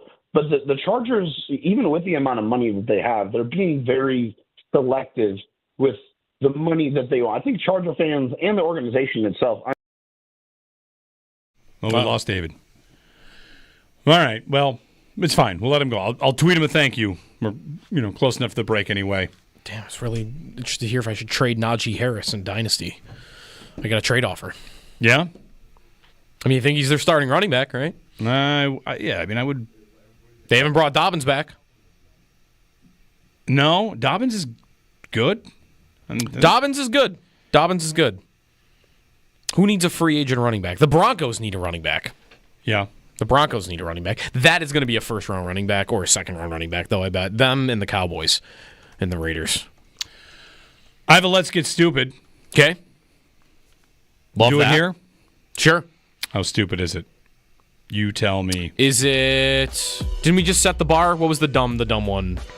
We just had... One of our last ones we said was the dumbest one we've ever had. Was that the one where I said, would you take Josh Allen buys the Sabres and moves them to Wyoming. That might have been it, but in But exchange, you in get return, you get 4 Super Bowl wins. Super Bowls. That might be the answer, yeah, that way I was looking for.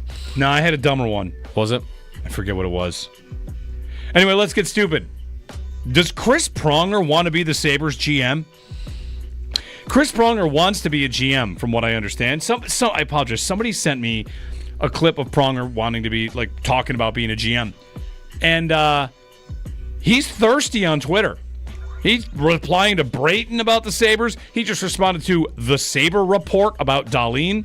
Mm-hmm. Chris Pronger, is it any different than me asking you if Ryan Miller wants the job? I see Ryan Miller hanging around town and think, does Ryan Miller want to be the GM? Yeah. Buzzards, I would think buzzards might circle.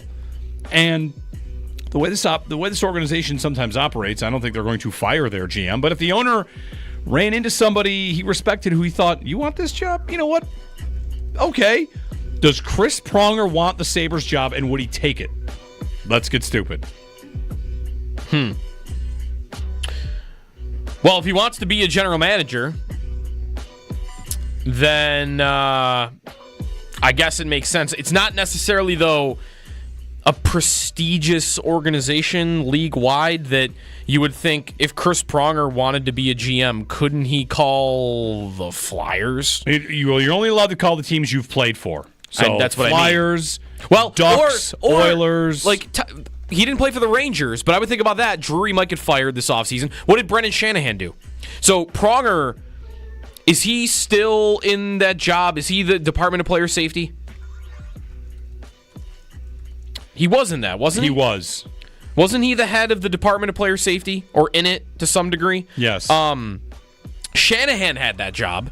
What did he leave that job for? GM. To go run the Leafs. So what would Pronger leave the league for? Go run a team. So that's where, again, I ask, does he have a Rangers out there or a Flyers that are willing to let him run the show? Because if I'm him and I don't have a connection to Buffalo, I'm doing that. If nobody wants to give me it, but the Sabres do, and that's my ticket to running a team, then maybe that's how you get in. I've got 5 teams he played for. He played for 5 teams? 1, 2, 3, 4, 5 teams. He played for Philly. Yep. He played the Sabres in their last playoff series. So Philly. He played for Anaheim. He won the Cup. He played for Edmonton. Yep. He played for Hartford. Correct. So would he be eligible to be GM of the Hurricanes? I don't know if you're eligible. Is there a 5th one? The Blues. Oh. He was one of 6 players arrested in a barroom brawl in Buffalo in late March of his rookie season. Arrested for drunk driving 3 days after his rookie season ended. They said he was immature. He had talent, blah, blah, blah. This is Wikipedia.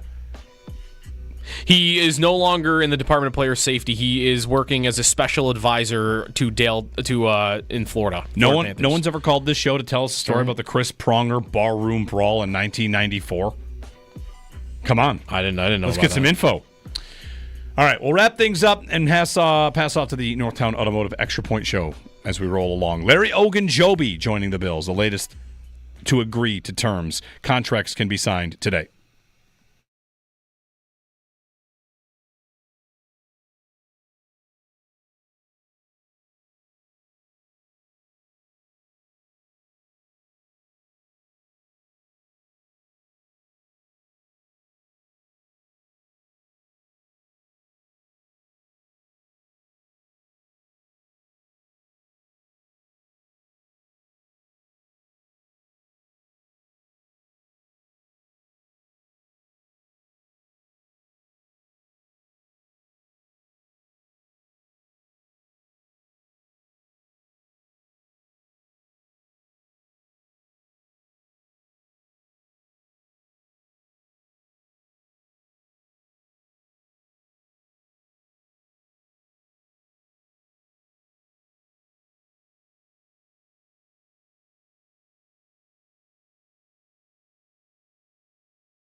So a lot happened in that break. One, Joe said someone reported Aaron Rodgers' decision could come today. Jordan Renan. All right, maybe today. Peter Schrager on NFL Network says could be up to 4 weeks, and the Steelers are giving him some space. You're not watching. And Doug Whaley, who does work for the Pittsburgh radio station, says that he's holding the entire Steelers organization hostage right now. You are not watching Love is Blind this year, are you? I am not, no. Okay. Love is Blind's a great show. There's some trashy stuff, some cheap drama, also some good, heartfelt, good stuff. I love the show. It's a good show. It's trash TV, but there's also redeeming qualities of it. There's a couple, Lauren and David, and they just need to break up. Mm-hmm. The whole time you're like, get out of, stop talking. You don't like each other. He doesn't, and the Steelers are Lauren, and David is Aaron Rodgers, and I'm yelling at the TV, girl, break up with that dude. Don't let him string you along. Mike Tomlin. But we don't like the Steelers. I know. So we don't have to have to I like don't know Lauren, what I but want still. here. I kind of like that Rodgers holding the Steelers hostage and then leaving at the end would kind of be funny. He could really do some damage for them. If they hold out waiting for him, and like if Wilson goes to Tennessee while they're waiting for Rodgers to decide, then they're left out of everything, potentially. I mean, and then they're screwed. Another offseason of a team asking Aaron Rodgers, and like, I need some space, I need some time. Someone tell him no. Right. Someone. Give me 20 days. I'm going to go to Malaysia on vacation or something. Northtown Automotive Extra Point shows coming up. Thanks for texting, tweeting, listening, chatting, all that good stuff. We're back tomorrow.